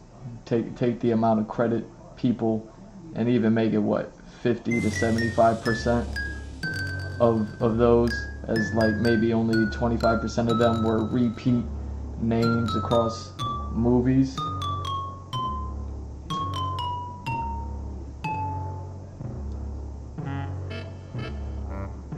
That's what I'm talking about. That's how much time and effort we're talking about. As far as like, that's how many people this guy had helping him with the unified vision. So there's a unified vision, like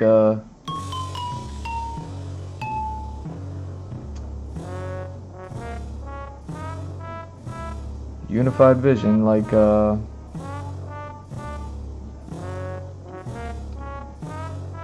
One Piece.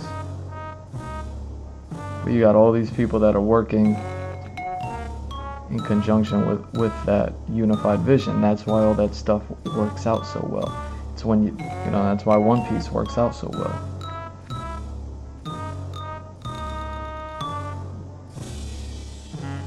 It's when you start getting people that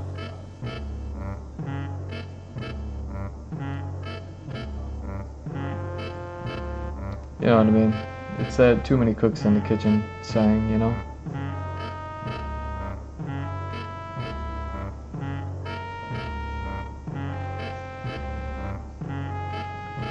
But when you only have one chef,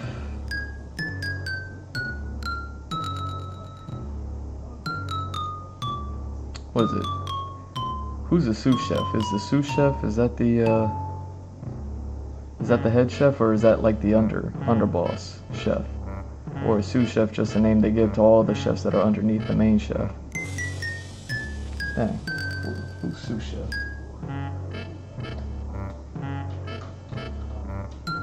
Look at me on my French. Look at me on my French. Isn't that a French term? A sous chef is the second in command. Yeah, so that's the underboss chef.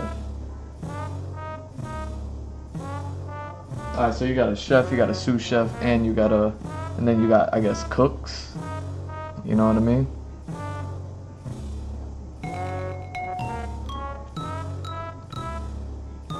So that's the whole thing. That's the whole thing. That's like,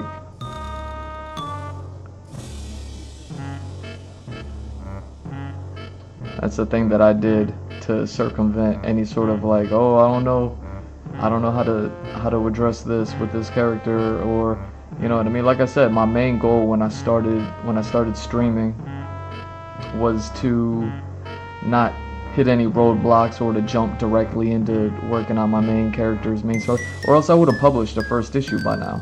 But the first issue, I mean, even my first issue right now is gonna be bad, right? Like, it's gonna be just whatever it is. Like, I mean, these last some panels are looking quite fantastic, you know what I mean? But I mean, at the end of the day, like, it's gonna look, the first issue is always gonna be bad. Look at the first One Piece. Look at the first anything. Look at the first One Punch Man. Like, look at the first anything. Look at the first season of Avatar and the animation quality and the look. Look at the first of anything. It's always the worst, right? As good as it is, and as great as we, you know what I mean, we love all these things, and maybe some people will say, nah, it's the best. I love it more than anything. Like, you know what I mean? But at the end of the day, it's because it's early. You gotta give time for things to get better. You know what I mean? Usually the second one is even worse because you're in the rush to keep up with the first product.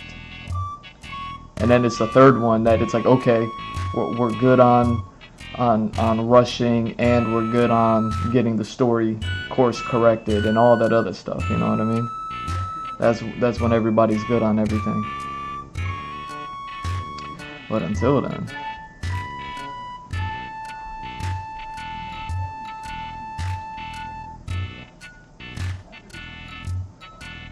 you know what I mean?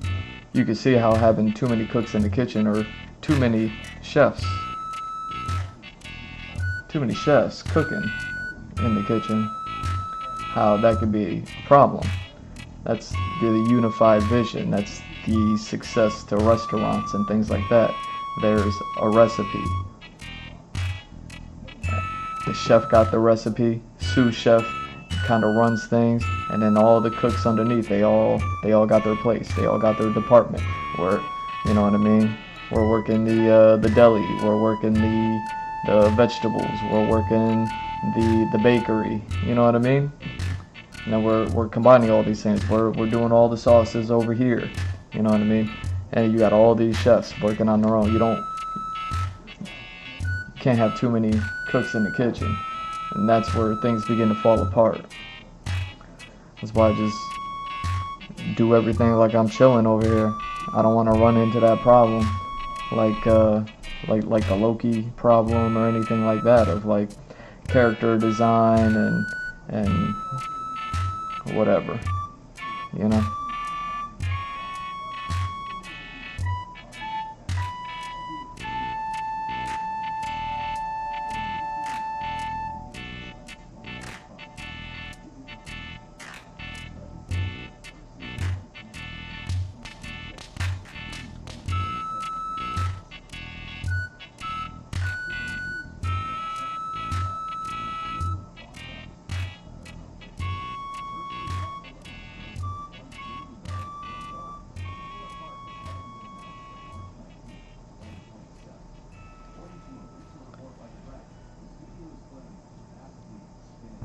But once I'm in a place where I can afford to hire somebody to help with any portion, with any part, you know what I mean? Because I'm doing everything.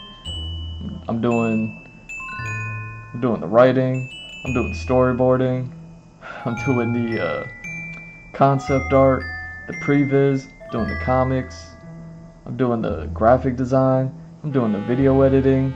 Like, I'm doing everything. The second I can afford to give out one job, you better believe it. You better believe it.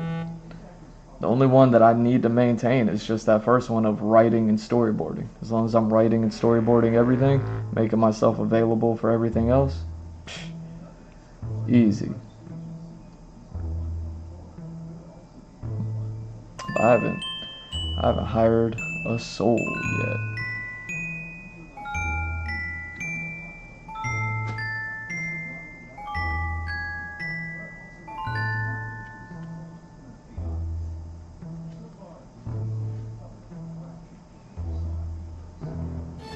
You know, to be honest, I think the thing that probably I would want to like go out first would probably be video editing. As much as I like it and enjoy it, it's like, I know it could be better, I just don't know how.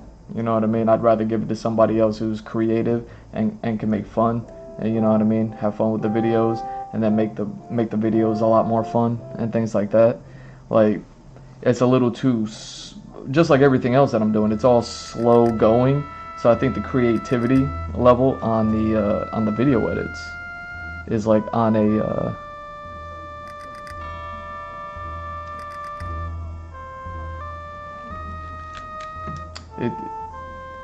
that's the thing that's lacking the most, and it's the furthest step away from the writing. You know what I mean? That might be the way that I hire and disperse work, is so that way I still maintain the majority of the direction and everything like that, because like I said, it's that unified vision that kind of keeps projects together, and it's when all these you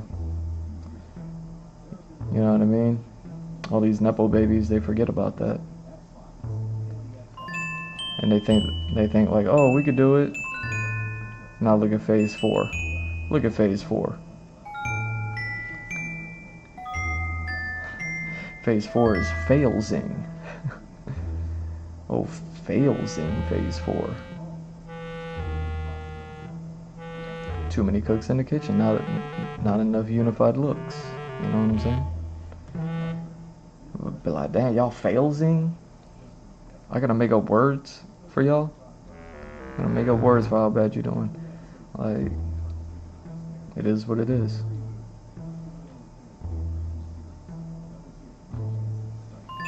You know what I mean? Do better. Learn. Cut me a check since I just taught you something. You know what I mean? Donate. Donate. You could donate to me on my X account. You could donate to me on my Streamlabs. You could donate. You know what I mean? Right here. You can gift a sub out to somebody. Look at you.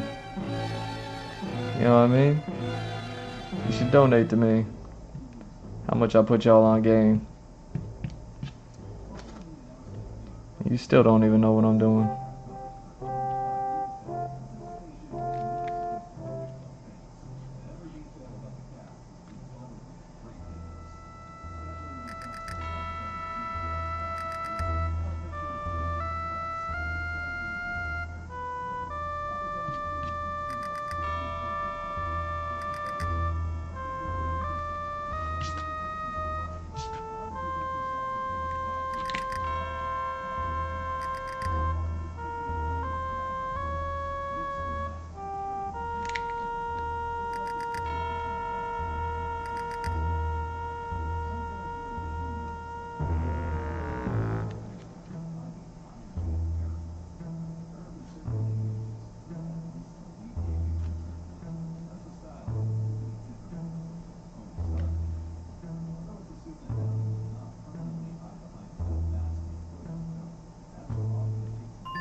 Ooh,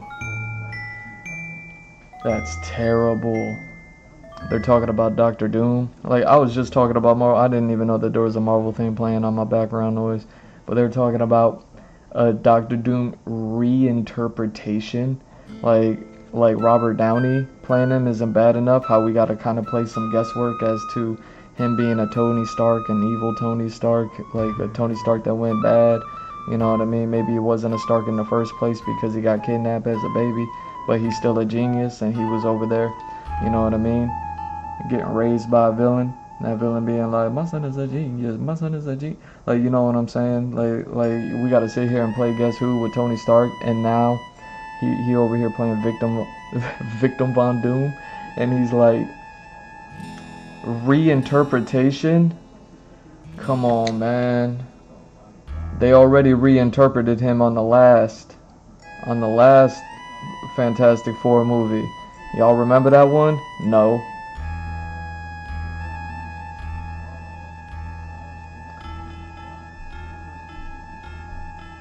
Y'all remember the last Fantastic Four? No. I'm not gonna lie, man. Doom's design in that one wasn't terrible. I kind of liked it, but it wasn't Doom. Like I thought it was gonna get there. It never got there. Like, it was just like, this is what it is.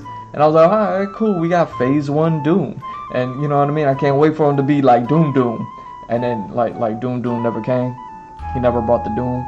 So then it was just like, reinterpretations. Like, so, you know, with all the Guess Who with Tony Stark Doom already, and now reinterpretation on top of Tony Stark Doom, it's like, oh, y'all doing all of it. Y'all doing all that. Like, it's not Doom no more. It's not Doom no more. Just call it something else. Like, y'all steady calling it Doom. Like, so it's Doom. Call it something else. Call it something else.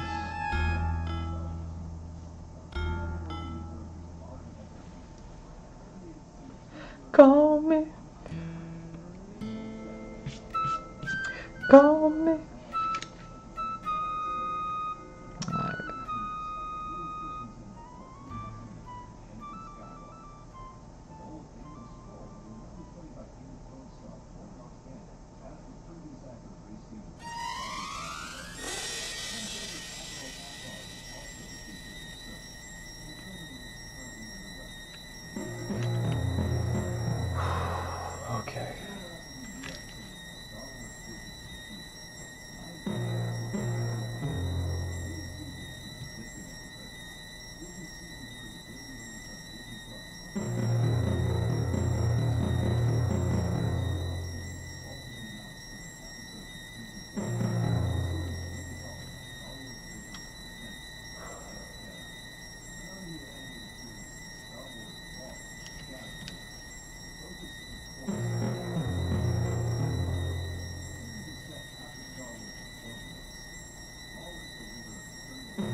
Maybe I should just do this instead. Now that we're down. Now that we're down, down, down, down.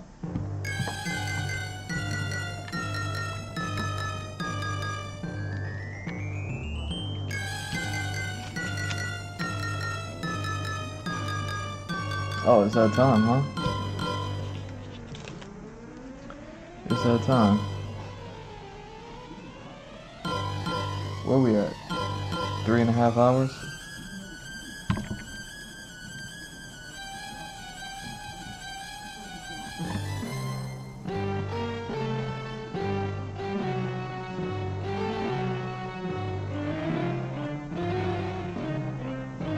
Here, let me see if I can put something on for y'all. I'm gonna put something on for y'all, maybe. And then I'm gonna go ahead and take that 15, you know?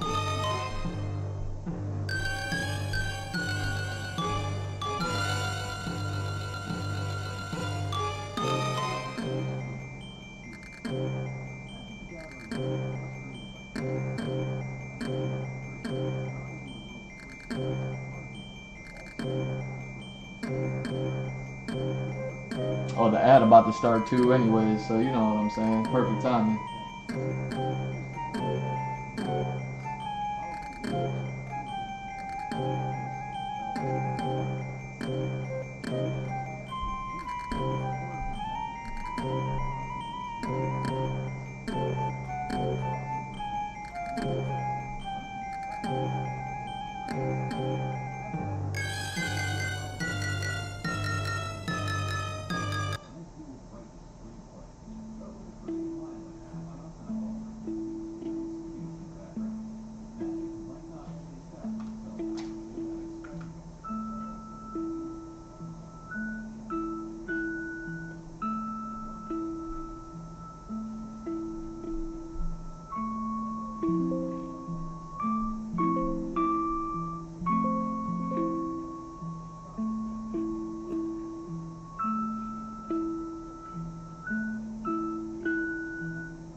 Alright, let's hope this one's a little bit more.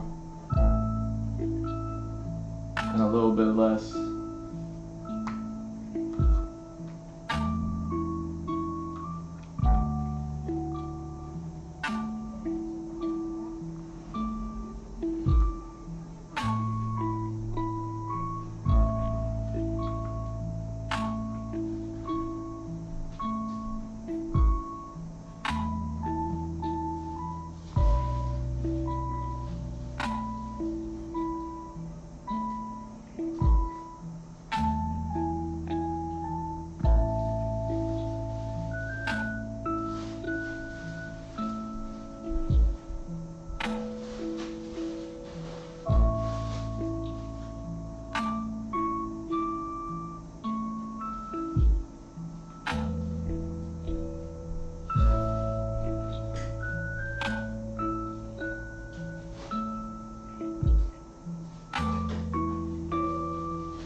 Alright. I don't even know how long it's been.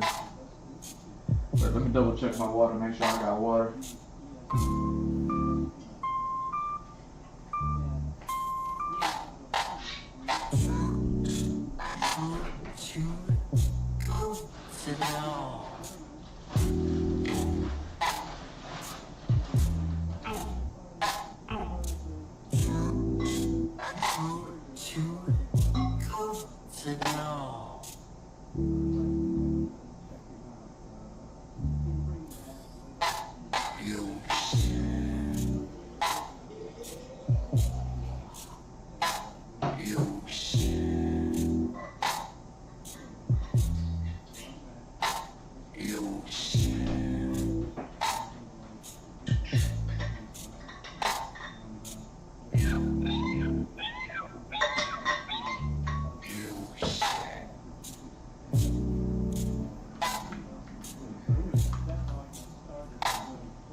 Alright.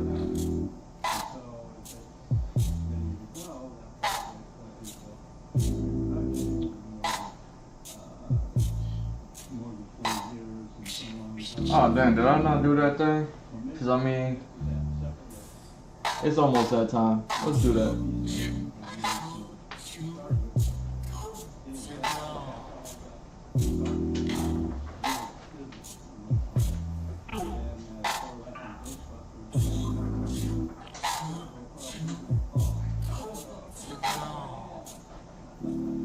Alright.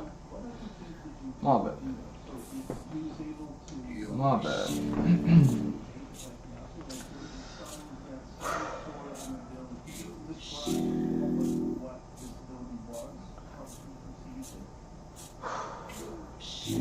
Alright, what am I doing?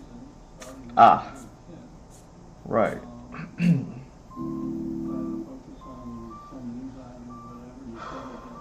So that lighting's gonna change. Yeah, I'm so glad I didn't render this out. I'm so glad I didn't render this out because I definitely had the wrong lighting on these scenes. So I had to go and had to go and push them. Don't mind me, I'm just tightening up a little bit of that. You know what I'm saying? Either way.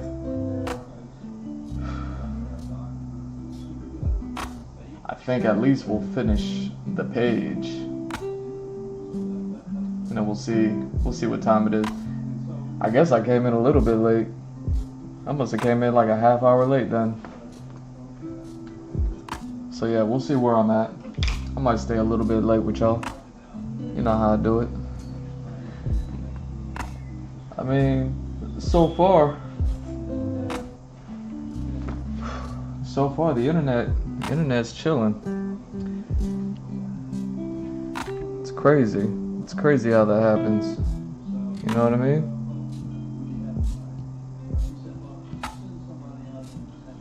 It's crazy how the internet's just chilling today. It says it wasn't gonna be chilling, and it hasn't been chill every time it did that before. But yeah, not today. It's like, nah, we chilling. Interesting.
We're looking. Should go up a little bit. Oh dang. I thought we were straight on, but yeah, we're kind of straight on. All right.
That's right.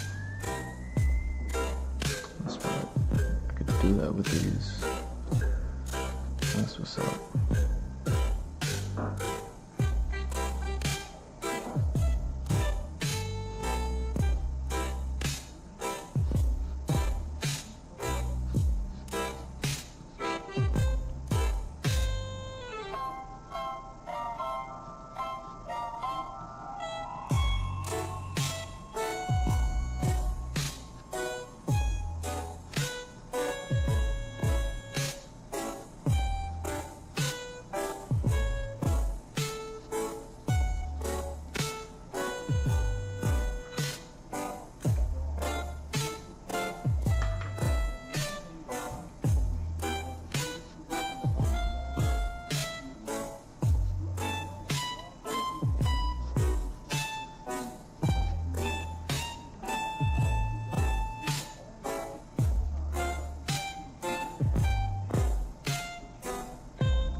and they said, we've got that stupid USB surveillance stuff going on. You know, this is going to ruin our reputation. People think that we're a nonsense place, and so it's hurting our reputation, which they didn't know was a consequence.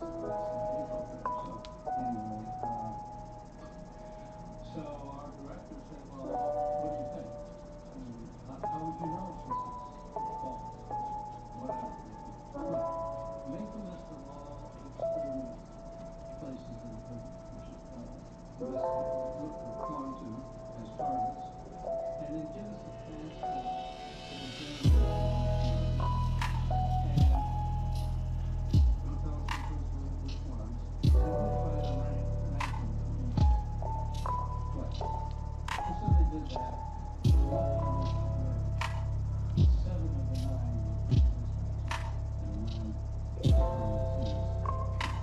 and another example of I can't complain about the skepticism. I mean, even as we're doing all this, our skepticism but we got to a spot where the only thing that was said about this program was that it was simple. People heard that it had people coming in, and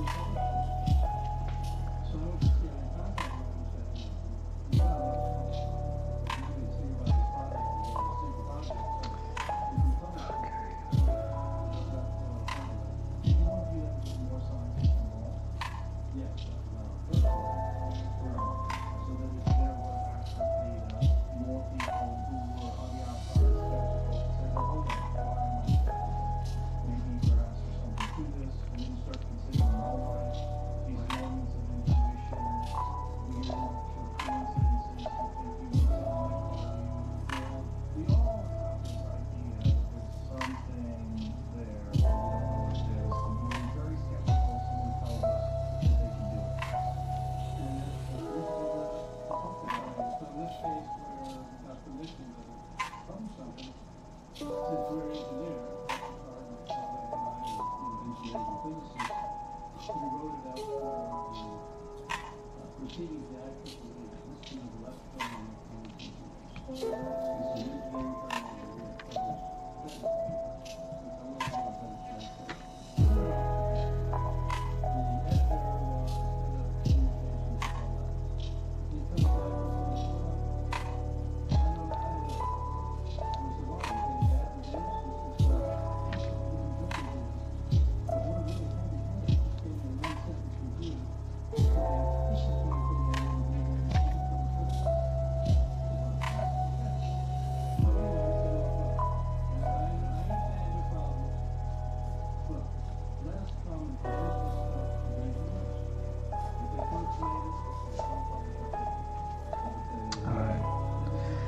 Yeah, I haven't gotten that close to any of it yet, have I?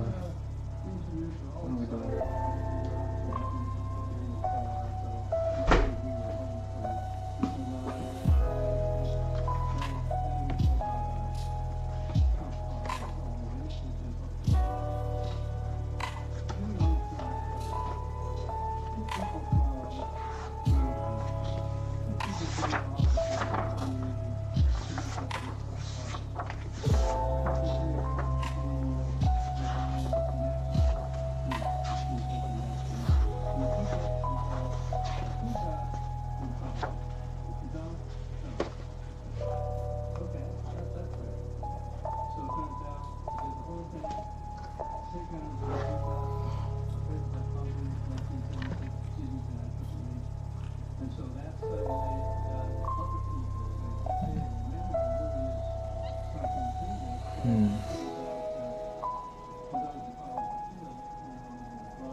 I worked on these last year.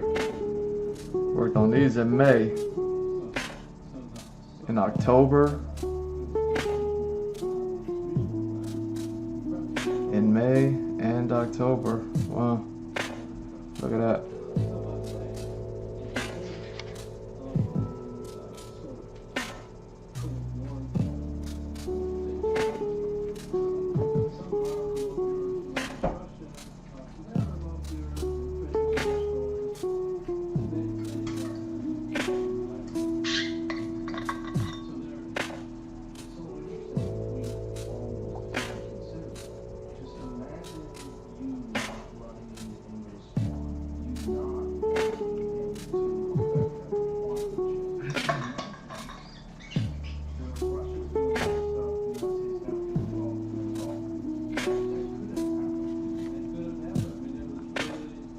Alright. Here we go.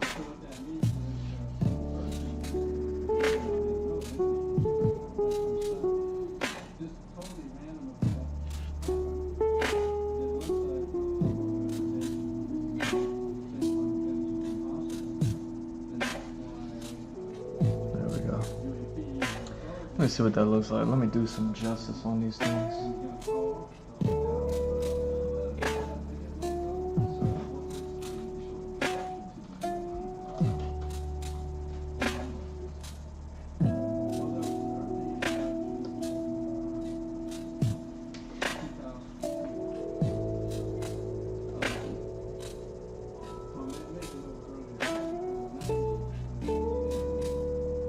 Whoa, that's so crazy.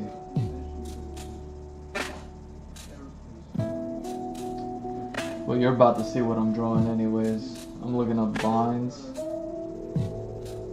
Just kind of want to see how they do, but I just saw a picture of like a forest, or at least a portion of like a bunch of trees. And it was completely everything covered in vines.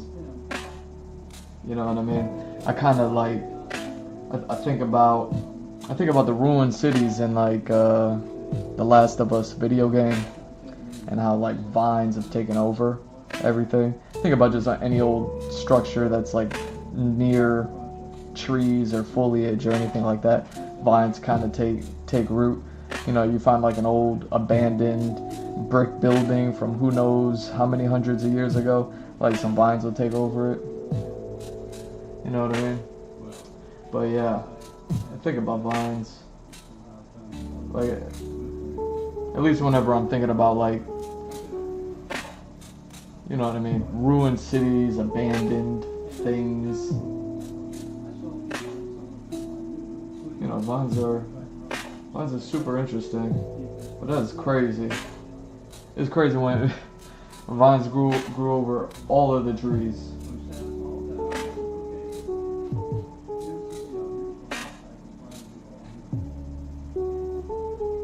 Here, let me try something else.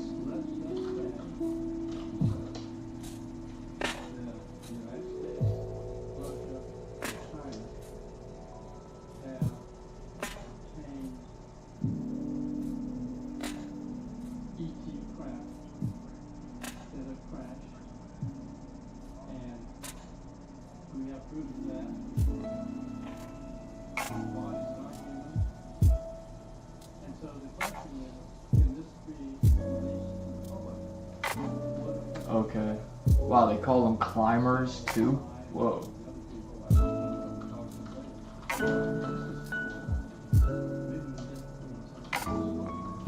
Kind of makes sense.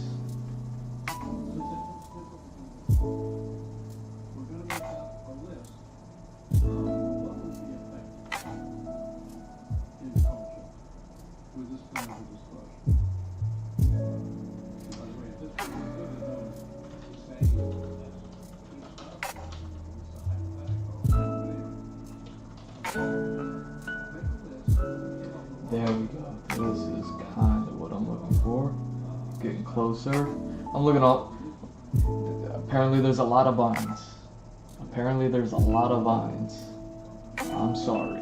I thought I would type in vines and then I would immediately find some. You know what I mean? I thought I was going to run into a whole lot of tomato plants and, you know, what I'm looking for. Alright, hold on. I mean, it's so much dope stuff though. Vines are just super interesting like that.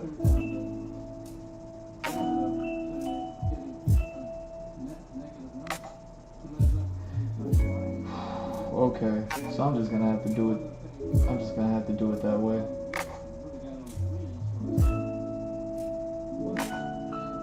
Okay. Nah, man. Come on. You give me a good picture, but then it's like to search up the spiritual meaning of vines. I'm not trying to look up pictures of the spiritual meaning of. I just want some dope looking vines. Hold on.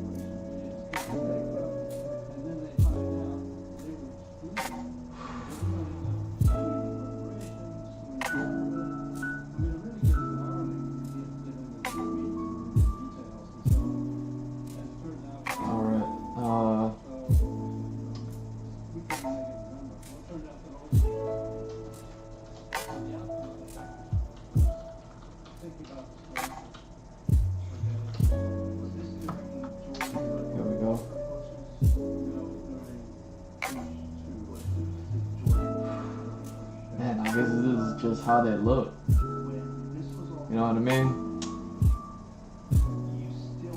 I used to have like tomato plants and stuff like that. But these vines look different. Okay. Alright, so I'm just gonna have to settle. I'm just gonna have to settle for something over here, right? Because all of it looks dope, but none of it looks like what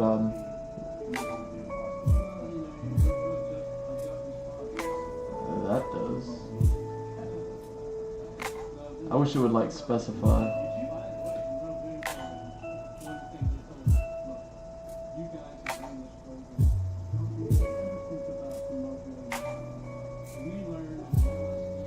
Oh well.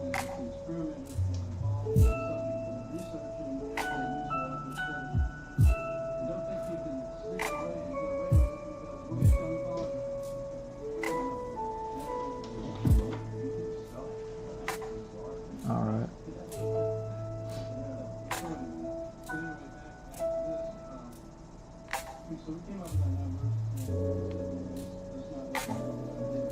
So funny how the technique works.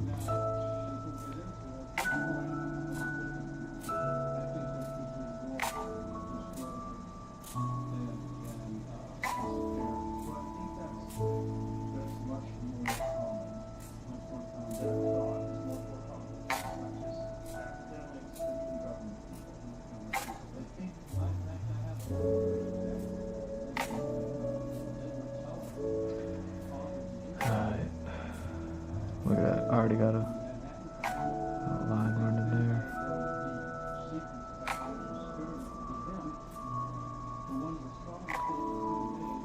Okay.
Almost forgot about these just because I haven't drawn it this close up, like ever. but it's been a minute.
I love it. I love it when you got like the biggest of big time smart people, professionals, and they're just like, I'm a Star Trek fan. Like, aren't they always?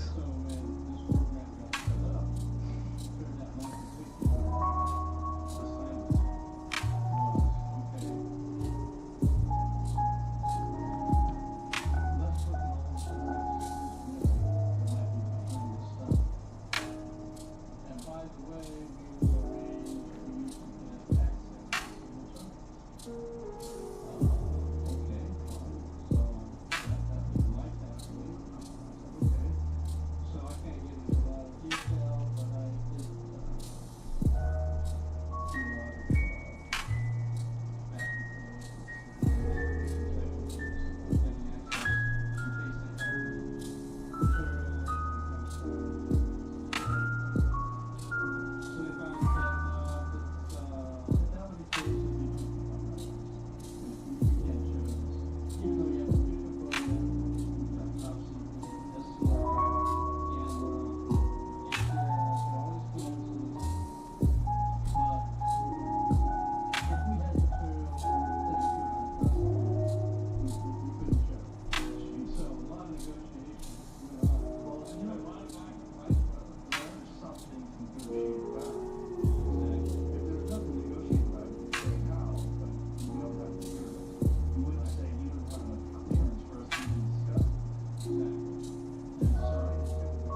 this would be the way if you want to keep it public, because you don't have to vote. You don't have to give it to a contractor. Right. This is your stuff, and now you own it. How do you control it? You have to have government agencies deal with it in that how soon they are. But you have to have intelligence agencies I hope, deeply embedded in these defense contractors and make sure that they maintain some sort of intense level of secrecy. That's exactly right. And when you think about these days, suppose we have some kind of disclosure. What are these companies going to do? They're hiding things. Various parts of the government are hiding things. Misappropriating funds, lying to Congress. So it's, you can see why it's such a big problem. Well, that was that disclosure document that I saw you in as well, that appeared at South by Southwest, which is excellent. Was that? It was called the AGEX disclosure. Amazing document. Amazing document. Really hope that gets released somewhere big, like Netflix or something like that. I think Dan Farrar, who's the director and producer of that, by the way, a very well-known producer. He collaborated with Steven Spielberg on Ready Player One. Right. A big hit this one. And the approach he used was really very clever. He contacted people like me, people like Lou Elizondo, on and on. And said, many of you don't want to come out really and reveal too much.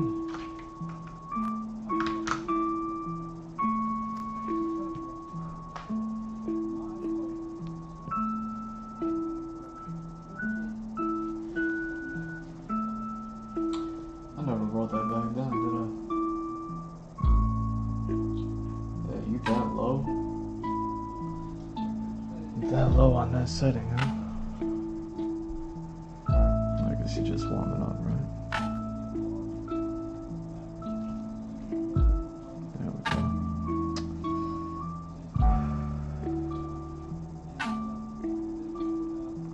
So, that's it.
talking about.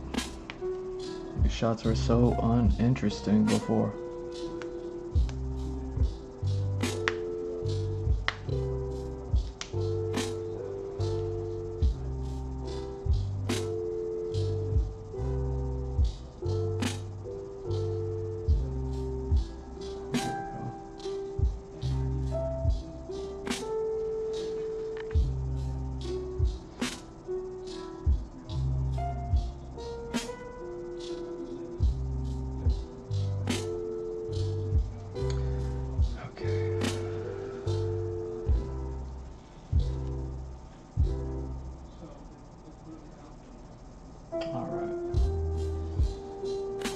What am I drawing next?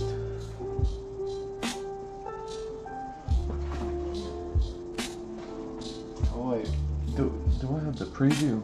Do I have the preview?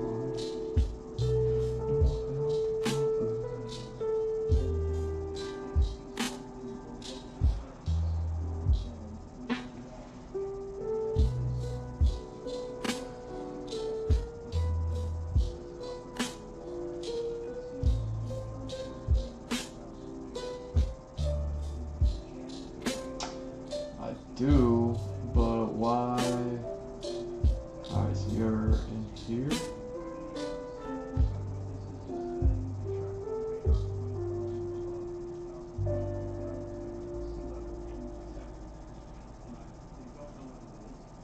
There we go. What are you called? 5033-2. 5033-2.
Y'all can see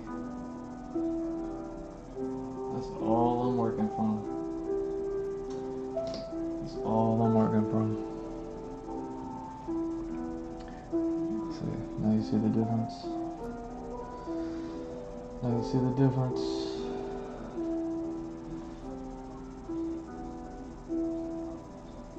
Right.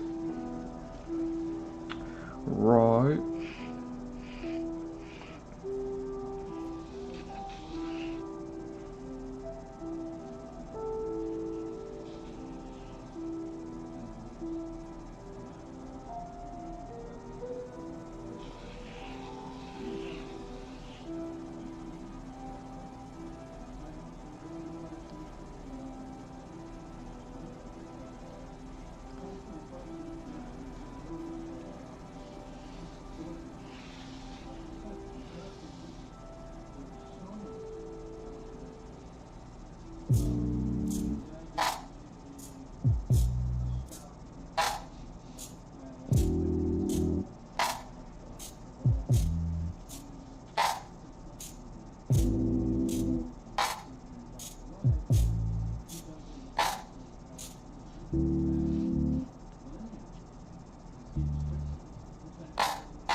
Wow.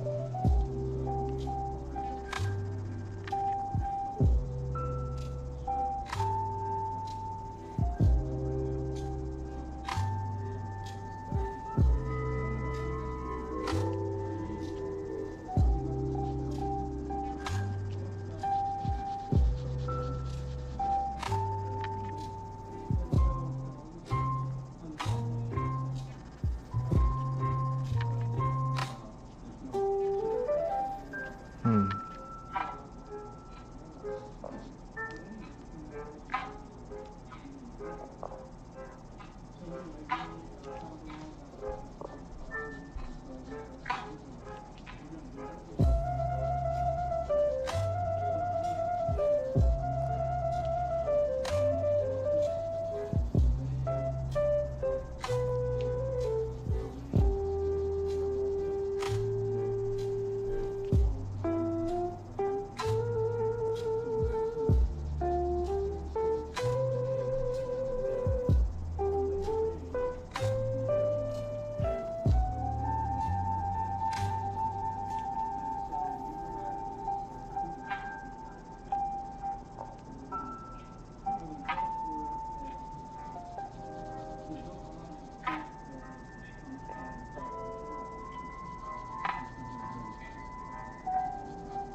Joe?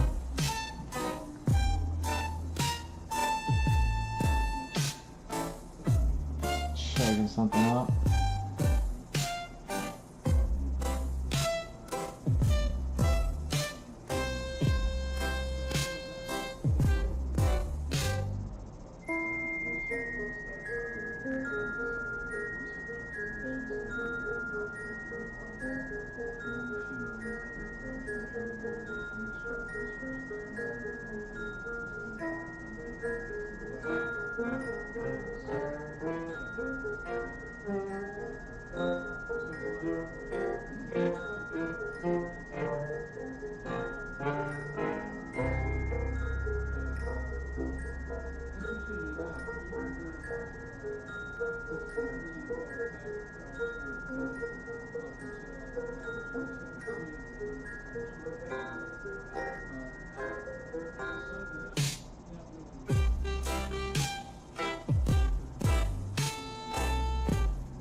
larger value, so this is like gray box, let's say. But his description of the anti-gravity effects and so on, that's an area that is well described, what you might expect. As it turns out, in a series of 38 papers, one of my own papers that I provided was one called, this is way beyond physics, so there is no physics. But what I did on the physics problem was all of our electronics, microphone, the recording, you're making, it's all based on electromagnetic kinds of technologies, all of which come out of Max's equation. Kurt Maxwell way back in the 1800s developing things. So basically, any kind of electromagnetic device, you name it, Wi-Fi, what integrates that. So what I said to myself was, okay, we have this giant craft operating unbelievable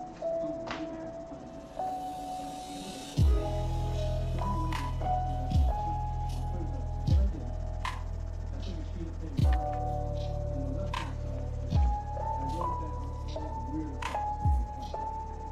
Right out of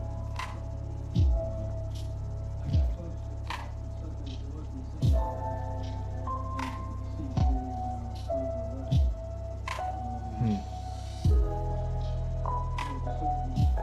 call. I got close to it. It was a different all these weird things. To me, the weirder the better, because if somebody is making it to be a story, they want it to sound rational. So you don't come up with things like, well, I got in the class 5 minutes before I came out 2 hours ago. You know, this is a mix that That sounds alright. okay. We have Einstein's equations in general. Can we use them to talk about black hole mergers or neutron star mergers or whatever? And all these things are massively penetrating. Suppose I could engineer Einstein's equation the way we engineer what would I expect to see? And I find out I get handling or match. Which means what explaining to observe what Einstein's equation, if you can engineer them. Well, what can't we engineer?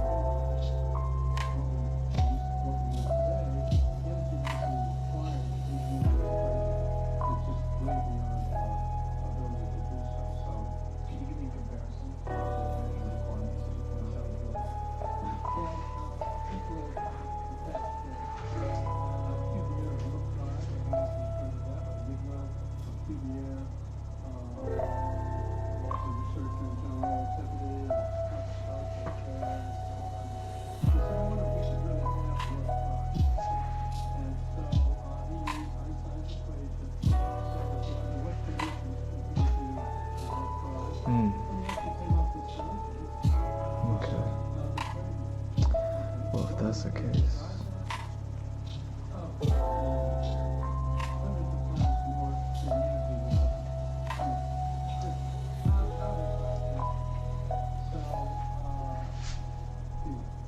Until we have a new energy source, or until there's some backbone that we have it's really outside of our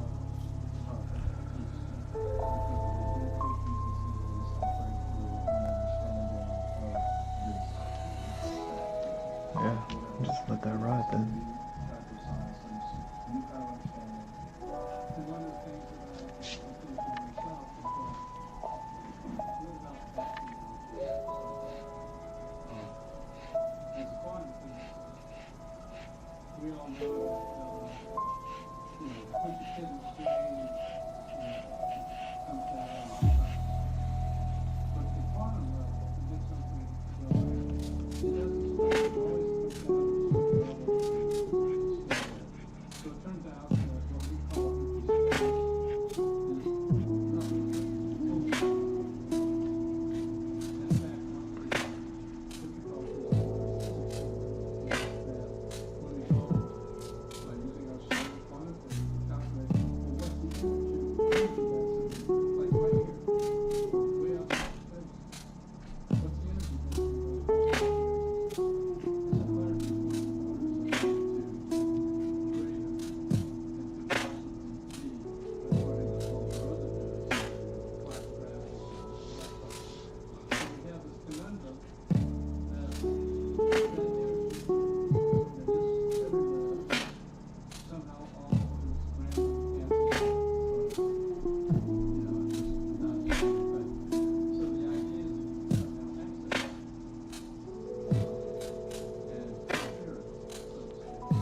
but I built it. So since it's unknown, there's no way without going to tackle. Right. These are very new moments where this is an extremely devout person who obviously was a monk, was probably meditating and achieving this insane state of consciousness that's almost impossible to get to unless you're committed as long as he was, as dedicated as he was, and then this is what we want. And somebody that maybe connected. Now the idea is that if there is energy that's allowing a person using their mind to do this, then somehow or another this energy is being accessed through science. That's what I agree with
you.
I'm just saying that, like, you have also works coming with, even though it's dismissed publicly. Even though it's dismissed publicly, so even after this article got shut down,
kind of in the direction of that.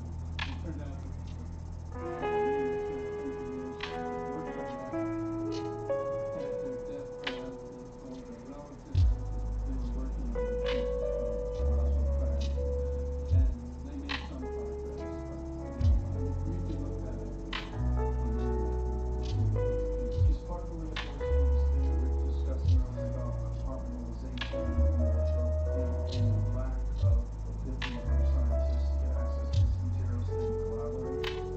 Yes, compartmentalization, I would say, is the biggest impediment to making really good science. For sure. I think that's the case.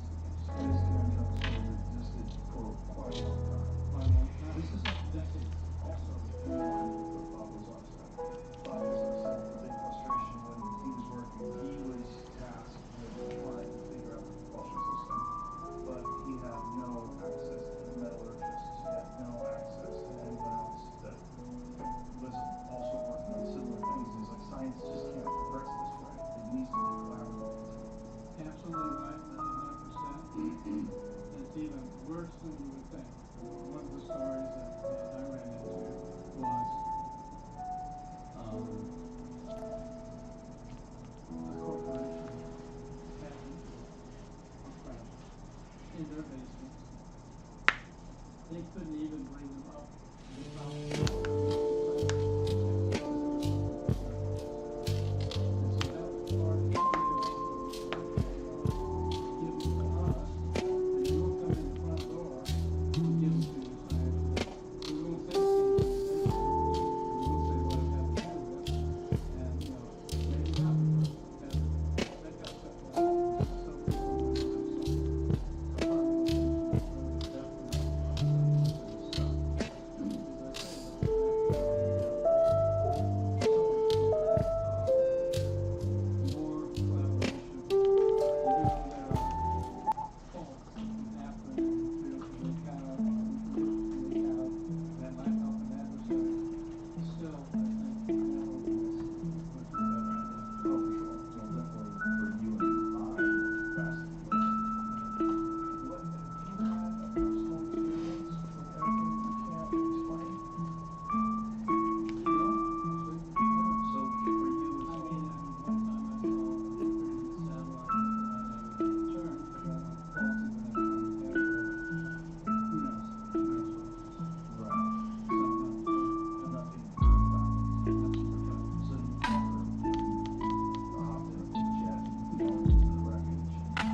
So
amendments to the tax and national defense authorization called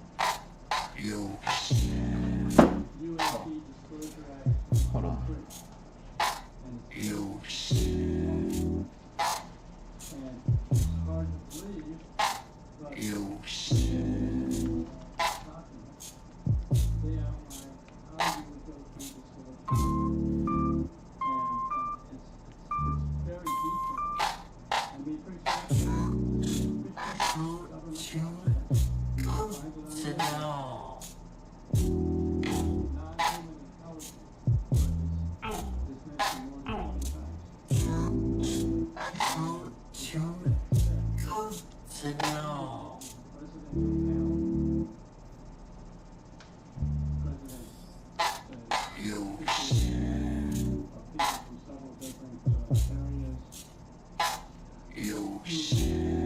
All those people out there who have materials and so on, we're going to turns out to be one of the things that turns people hell on fire.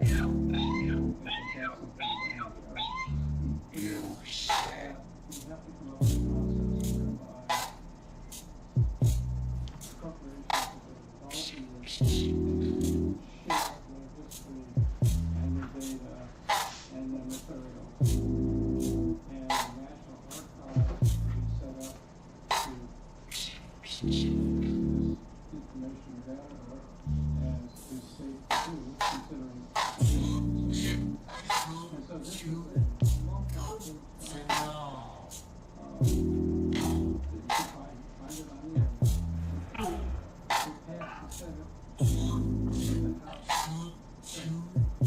House, so you don't have that in that.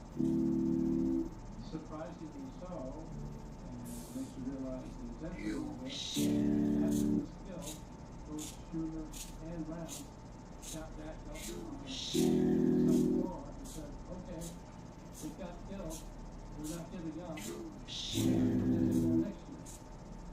And so the following year, 2024, they included it again.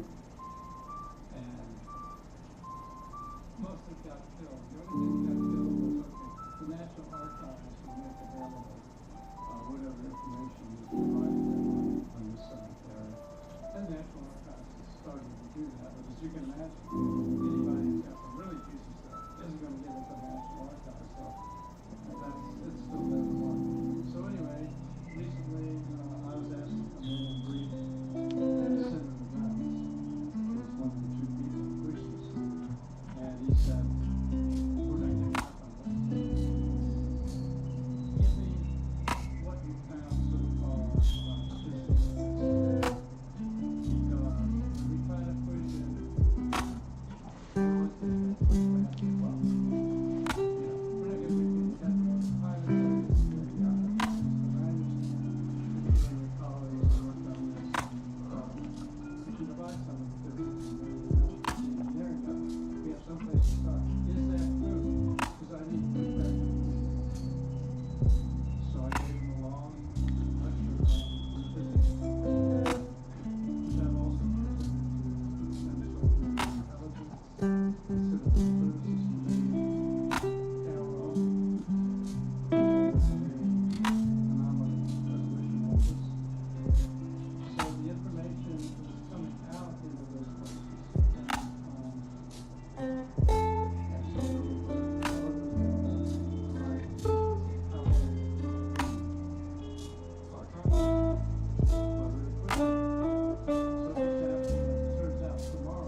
So that's the job of these person's channel. Figure out what could be released without jeopardizing financial security so much, but nonetheless accelerate the kind of collaboration and investment. And then there's the issue of when it does get disclosed, like what happens to the general public's perception. If this is like a national disclosure, if the president, Trump gets on television and discloses everything we know so far, we are in possession of 10 vehicles, how we want to call them, non-human intelligence that are not ours. We have been working on this for decades in secrecy, but because of the fact that everything has been so secret and everything's so compartmentalized, innovation has been stagnant, our understanding of it has been stagnant. The only way forward is to disclose, but this is going to come with a radical reimagining of our place in the universe. You just described is what I think has to happen. I mean, because you have whistleblowers like Dave Rush coming forward, and he basically says we've got craft, bodies, we've got aerospace equipment working on this behind the scenes. And in the end, that doesn't go anywhere. It doesn't solve the problem. And people come forward and say, look, I can give you the direction where this stuff is going, so we can take this out of the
advanced civilization. And thinking what kind of impact would things have in 2004 we would and what kind of impact would they have in 2025? I think that this gradual acceptance and this understanding that this is probably a great phenomenon is much more widespread today.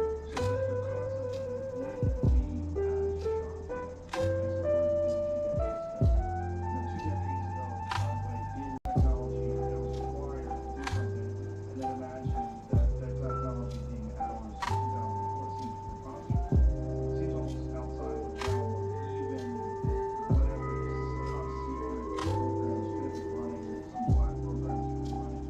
That's just too much. It's just too much. It seems too crazy. So I think a big breakthrough, you can probably praise the New York Times. The 2017 report in the New York Times was huge because here it is in the most prestigious newspaper in the United States, in the world, right? And it's saying, look, there's real things happening here. I mean, there's real people at a very high level who are talking about this stuff. Whether it's Commander Fravor or Ryan Graves or all these different private pilots that we have, these people that are just doing something that is beyond explanation. This is more in the zeitgeist now. Seriously. And the more you have people like James Fox and Jerry Corbell and these documentaries that get out, more and more of them appreciation of the fact that these aren't kooks. These are real people, and we need to take into consideration the very obvious possibilities that we are not and there's too many planets, there's too many solar systems, there's too many galaxies, and then dimensions, and then just the potential. Like, what do we look like in a million years? What do we look like? And if we have, existed in this form for hundreds of thousands of years, it's not inconceivable that a species like us could keep going with this innovative trajectory and achieve some state a million years from now that is just beyond our imagination currently, and that we might be experiencing. Right. I think you have laid out an exact amount of real estate and what the future probably holds for us. And the fact that now is the time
set up the next page. Am I really gonna set up the next page? Alright, we'll treat it like a preview, right? Treat it like a preview. Let's go ahead and do that.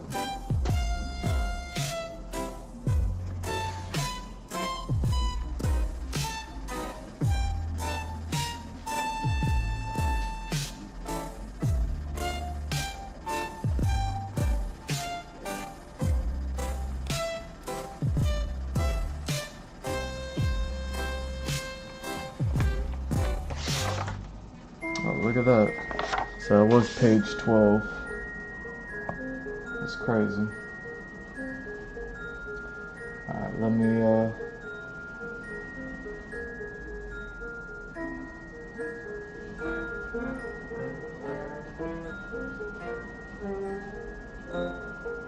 do that thing.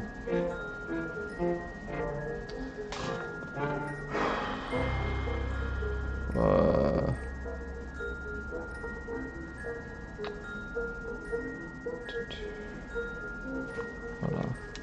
Let's get the lighting right.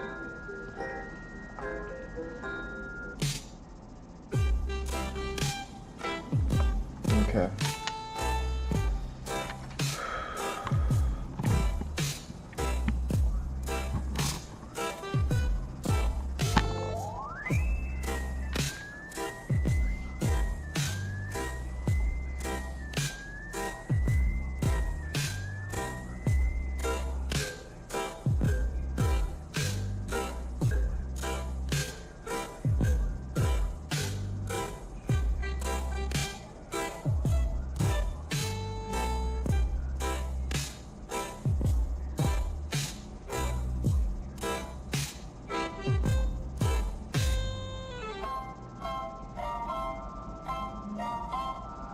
There we go.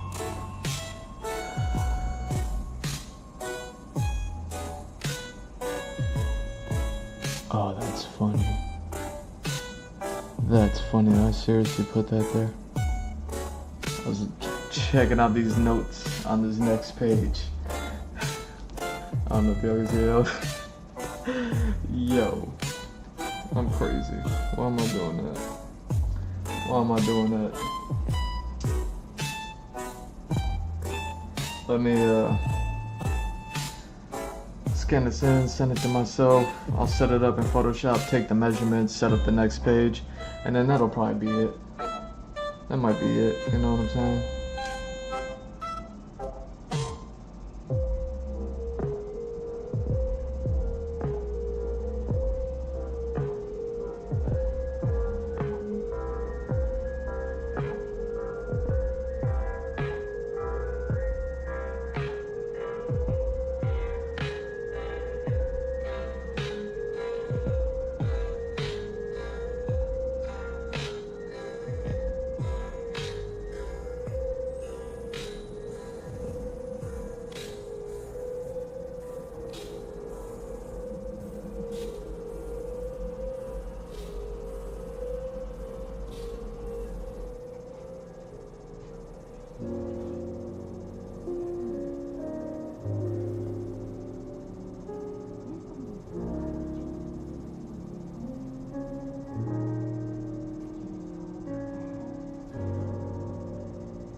That's crazy.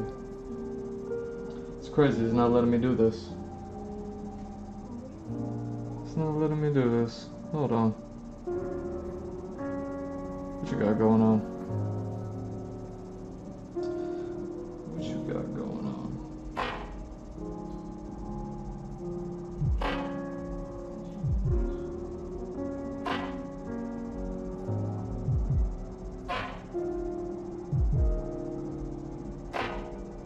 There we go.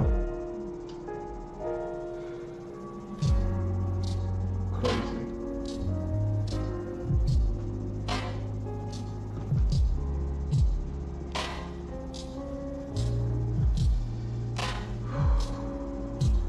All right.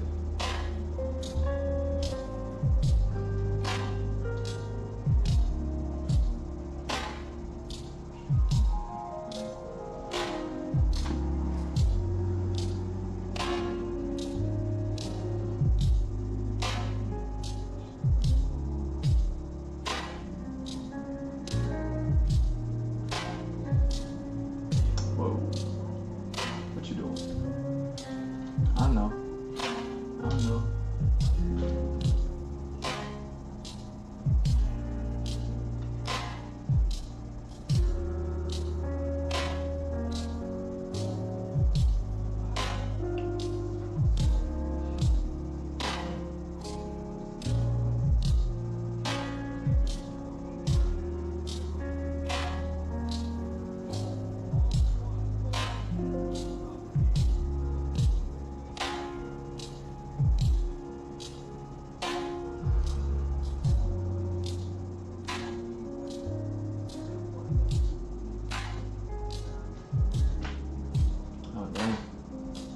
Is this a new RoboCop game?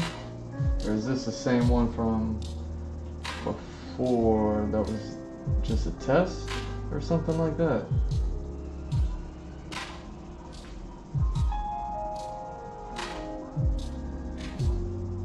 Huh. Oh well.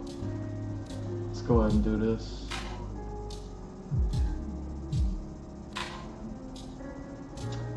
Let me pull this up. Let me get rid of that.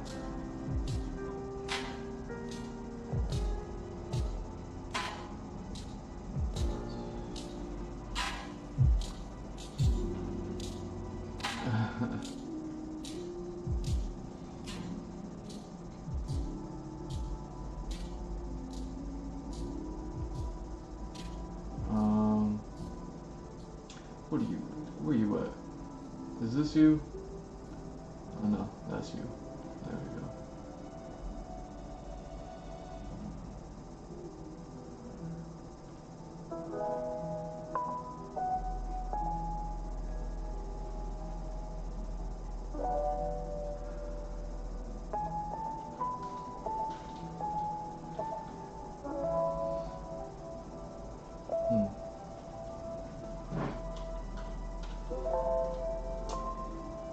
All right. So here's the next page.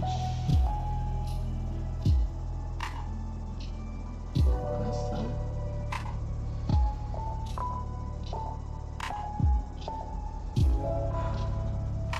Let's do this.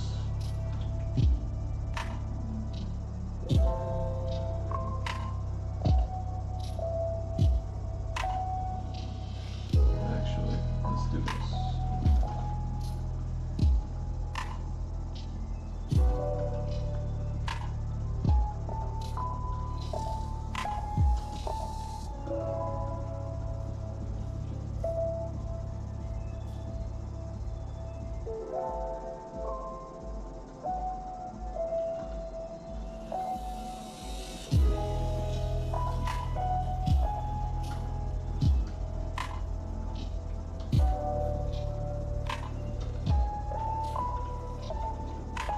Let's see what happens when I just do this.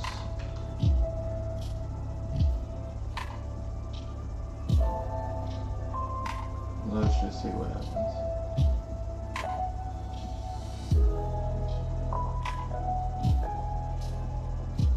Oh dang. That's like perfect. That's like perfect. Look at me doing like perfect on accident. I'll take it. I'll take it.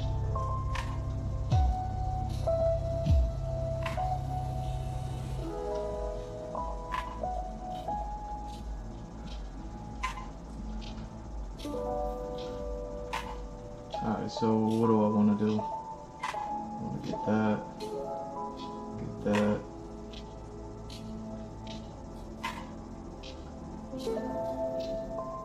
Cool.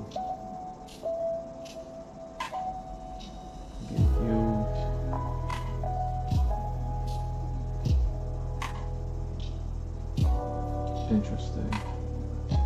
So yeah. Okay.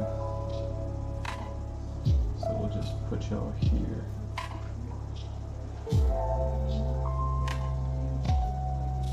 And then we'll just line that up. Pow, pow, pow. Alright.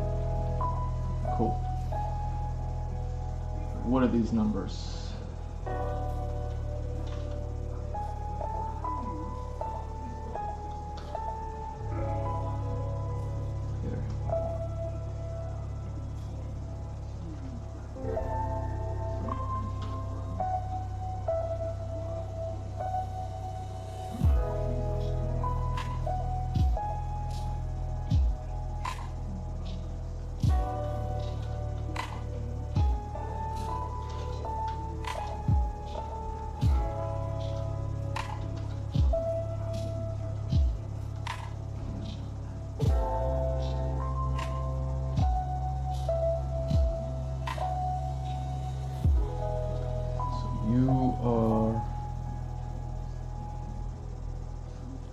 Dang.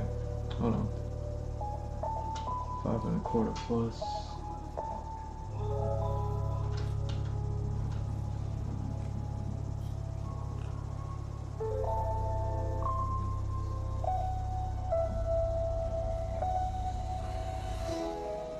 Lagging.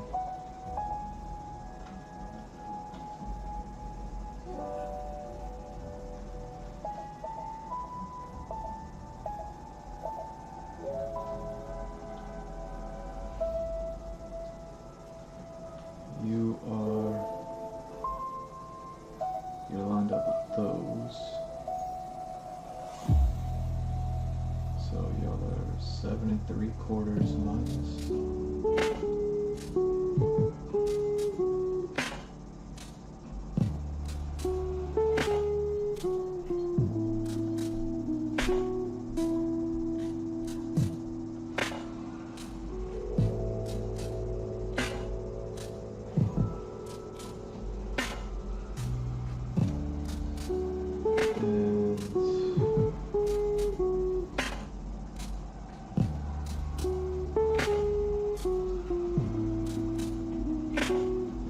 Measurement. Alright. You are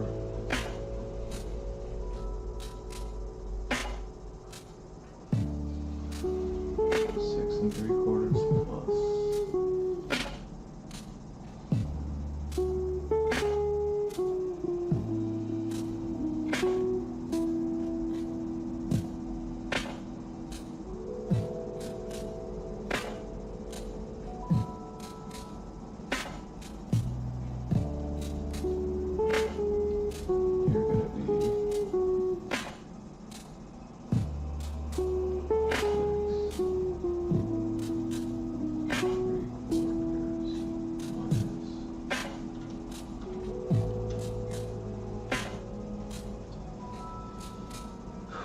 Oh, okay, I'm gonna need you.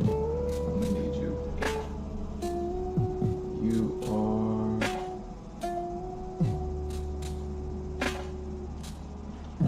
What are you?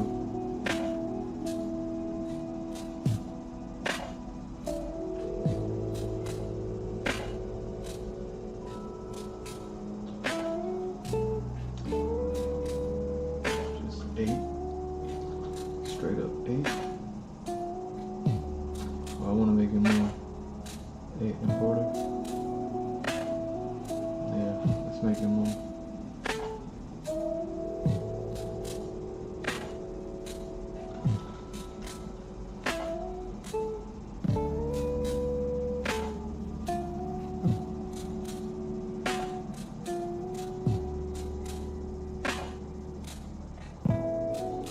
Hold on. Yeah, that's right. So you.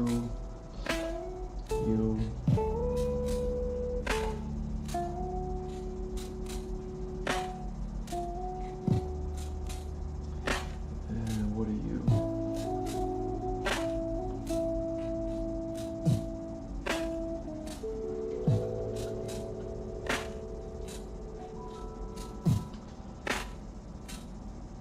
Oh man, you straight up 13.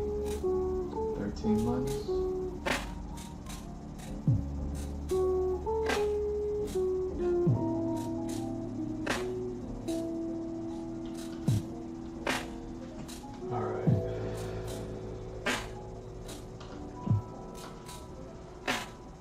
Oh, dang. Dang, what would this page be? We're on 13 now? Yo. Let me just have a little fun. What is this?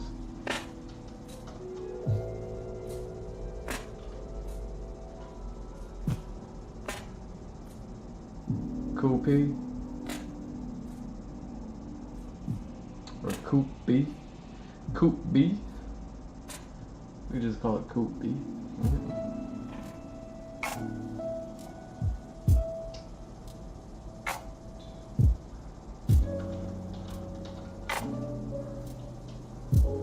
Alright. Save.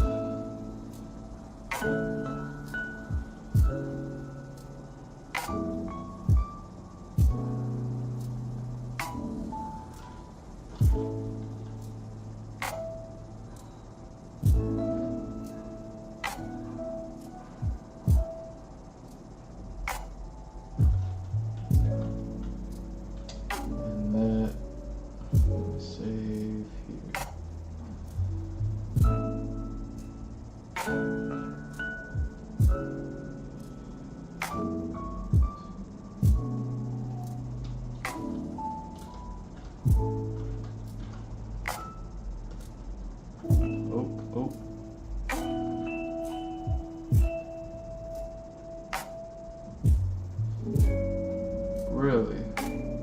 Where you at?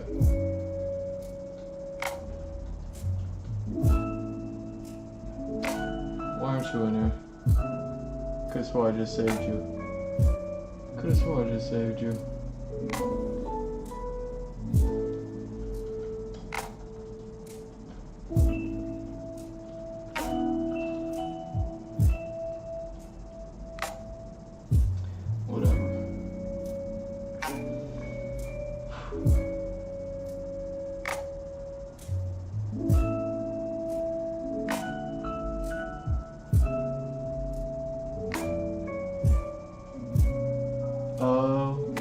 Is that what happened? My bad.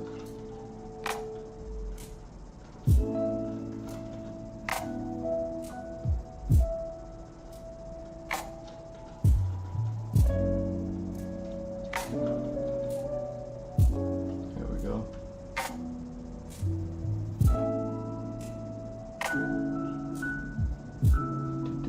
There we go. Oh, I hope I didn't just save over that.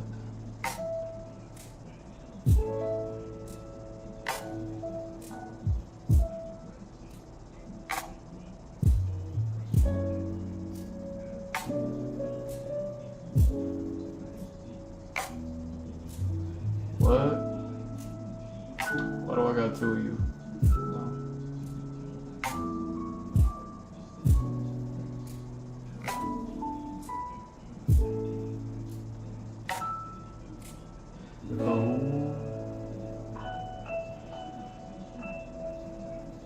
Where are my files going?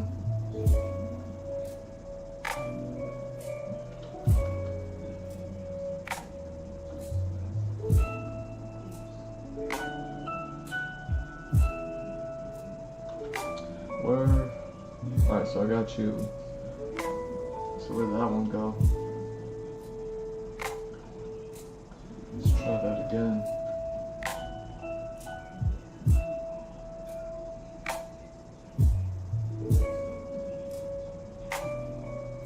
Oh, why'd you go there? Okay.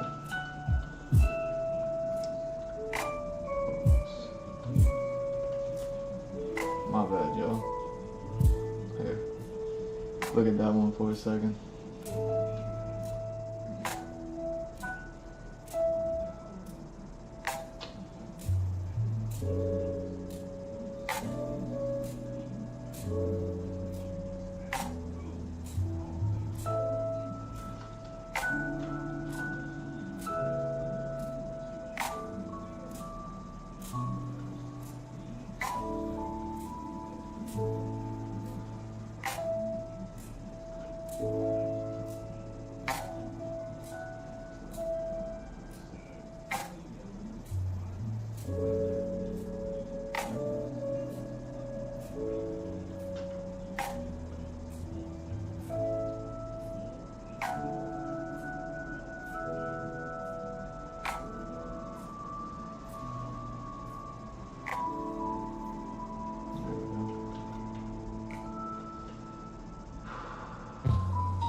There we go. Now I got both of y'all.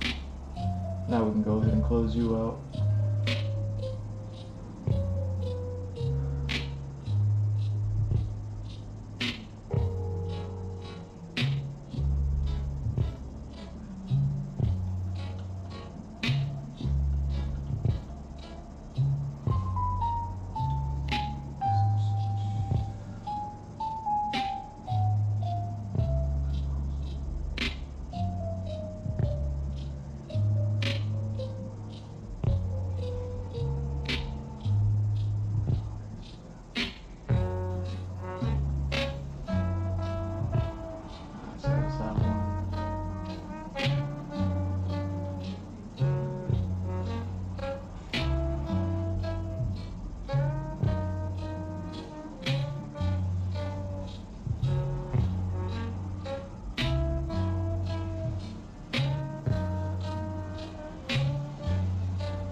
thank you.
As per usual, I'll just leave that up while I go ahead set up this next page, but not bore y'all with the little, you know what I mean?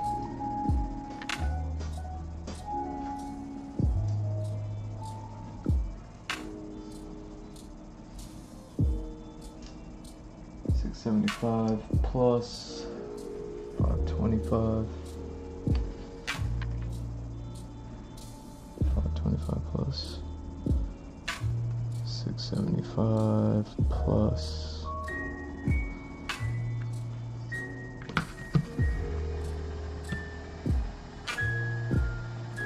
oh dang, hate it when that happens.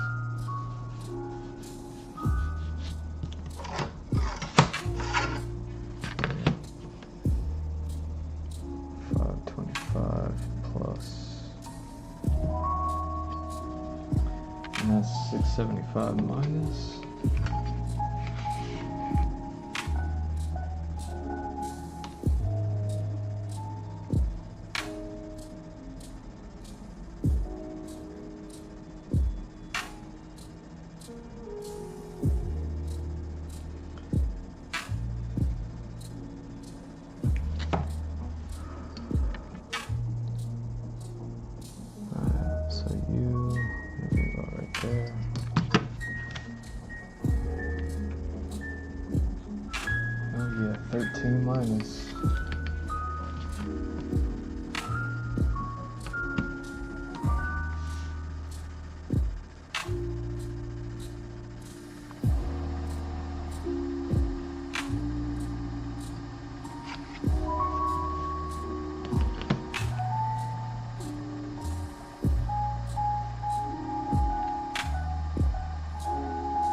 25 plus.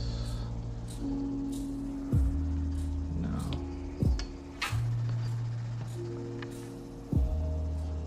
Oh dang, did I not do you? What are we doing?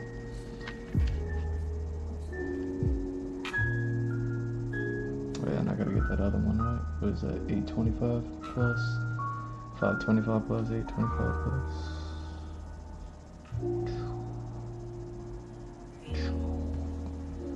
825 plus. Dang. So that means I need to get that 825 plus over here.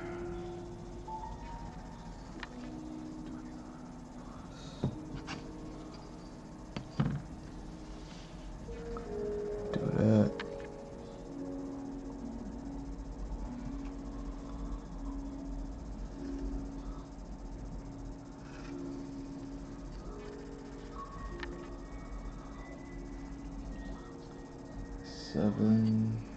$775 minus, here we go,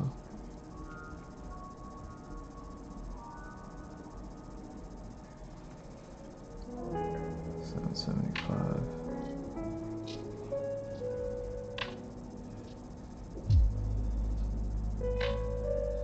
minus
for this.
So that's that page. 1, 2, 3, 4, 5, 6, 7.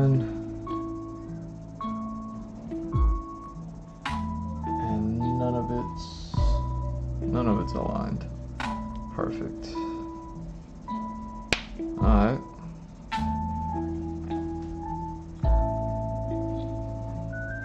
Right on the cusp of 7 hours. Let's just go ahead and see if y'all could even see that.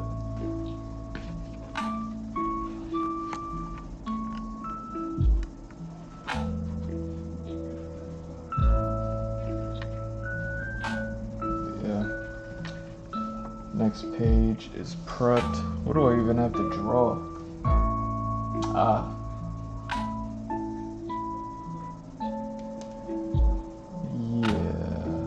Definitely not gonna start just doing that. You know what I mean? Got the xylophone putting me down. You know what I'm saying?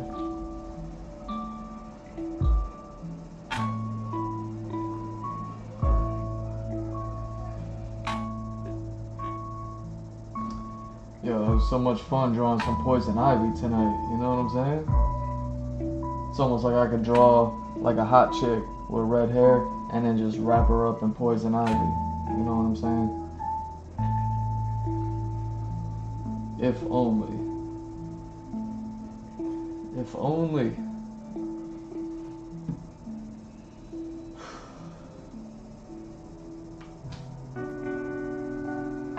Yo, these vines do look cool though. You know what I'm saying? Like, I like this stuff. When it's like overgrowth and it just grows on the building, you know what I'm saying?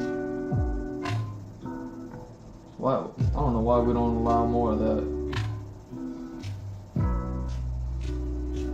Like I imagine it's bugs, but it's got to be like a vine that keeps bugs away, right? You know what I mean?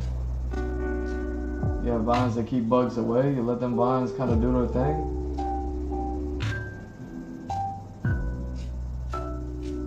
Look at me. Look at me. You got a screen and you got vines that say, stay away, bugs. You ain't never gonna have mosquitoes or fruit flies flying in there. Yeah. Dude. Who knew? Who knew all I had to do was look up vines on buildings, and then I just get the best stuff. I love it. It looks like The Last of Us concept art book. Anyways, let's go ahead and call this one. I want to thank y'all for stopping by. Thank you for watching. It means the world to me if you catch these things live. I'm G Mr. Drew. It's at G Mr. Drew on all socials. Follow, like, subscribe, all that good stuff. gmrdrew.art. The website is right there. You've been looking at it the whole time. Go check it out. Got links everywhere there. It's like a link tree, but it's a website. Get on the website. I got merch stores. Get the merch stores. I got what? 50% off the Big Drip and the Impressions Part Out stores. 50% off. Code WARLOCK. WARLOCK. Check it out. What else do we got? Patreon. Did I post that? Did I post that Patreon post? I think I did. I'll double check that one. I'm pretty sure I already put up the Patreon post this week. So post goes up every single week. You can join it for free. No reason not to. Join it for $1. You want to support your boy. Much thank you. And then going up from the $1 tier, you get annual commissions from me. Yesterday I was just talking about those. Get a commission. Watch a video. There's a video on there that explains all that stuff. You know what I mean? Like, come on. Watch it. $3 a month. I'll just be, you know what I mean, giving you commissions, giving you art, giving you drawings, giving you gifts that you can give to other people, giving you sticker designs, giving you whatever it is that you might want. But check out G Mr. Drew on Patreon, and then there's the OnlyFans, workout videos, fitness, all that good stuff. 50% off also. Look at me. I'm like Oprah with the 50% off. Reach under the chair and pull out. What do you got? 50% off. Anyways, Love y'all. Peace.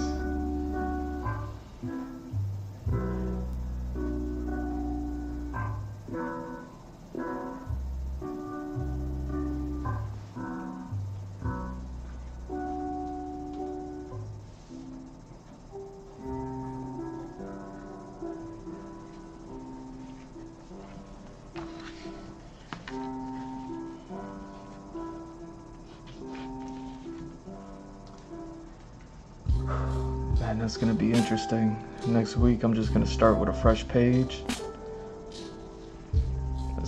That's that new. Tune in next week. You know what I mean? Hit those notifications.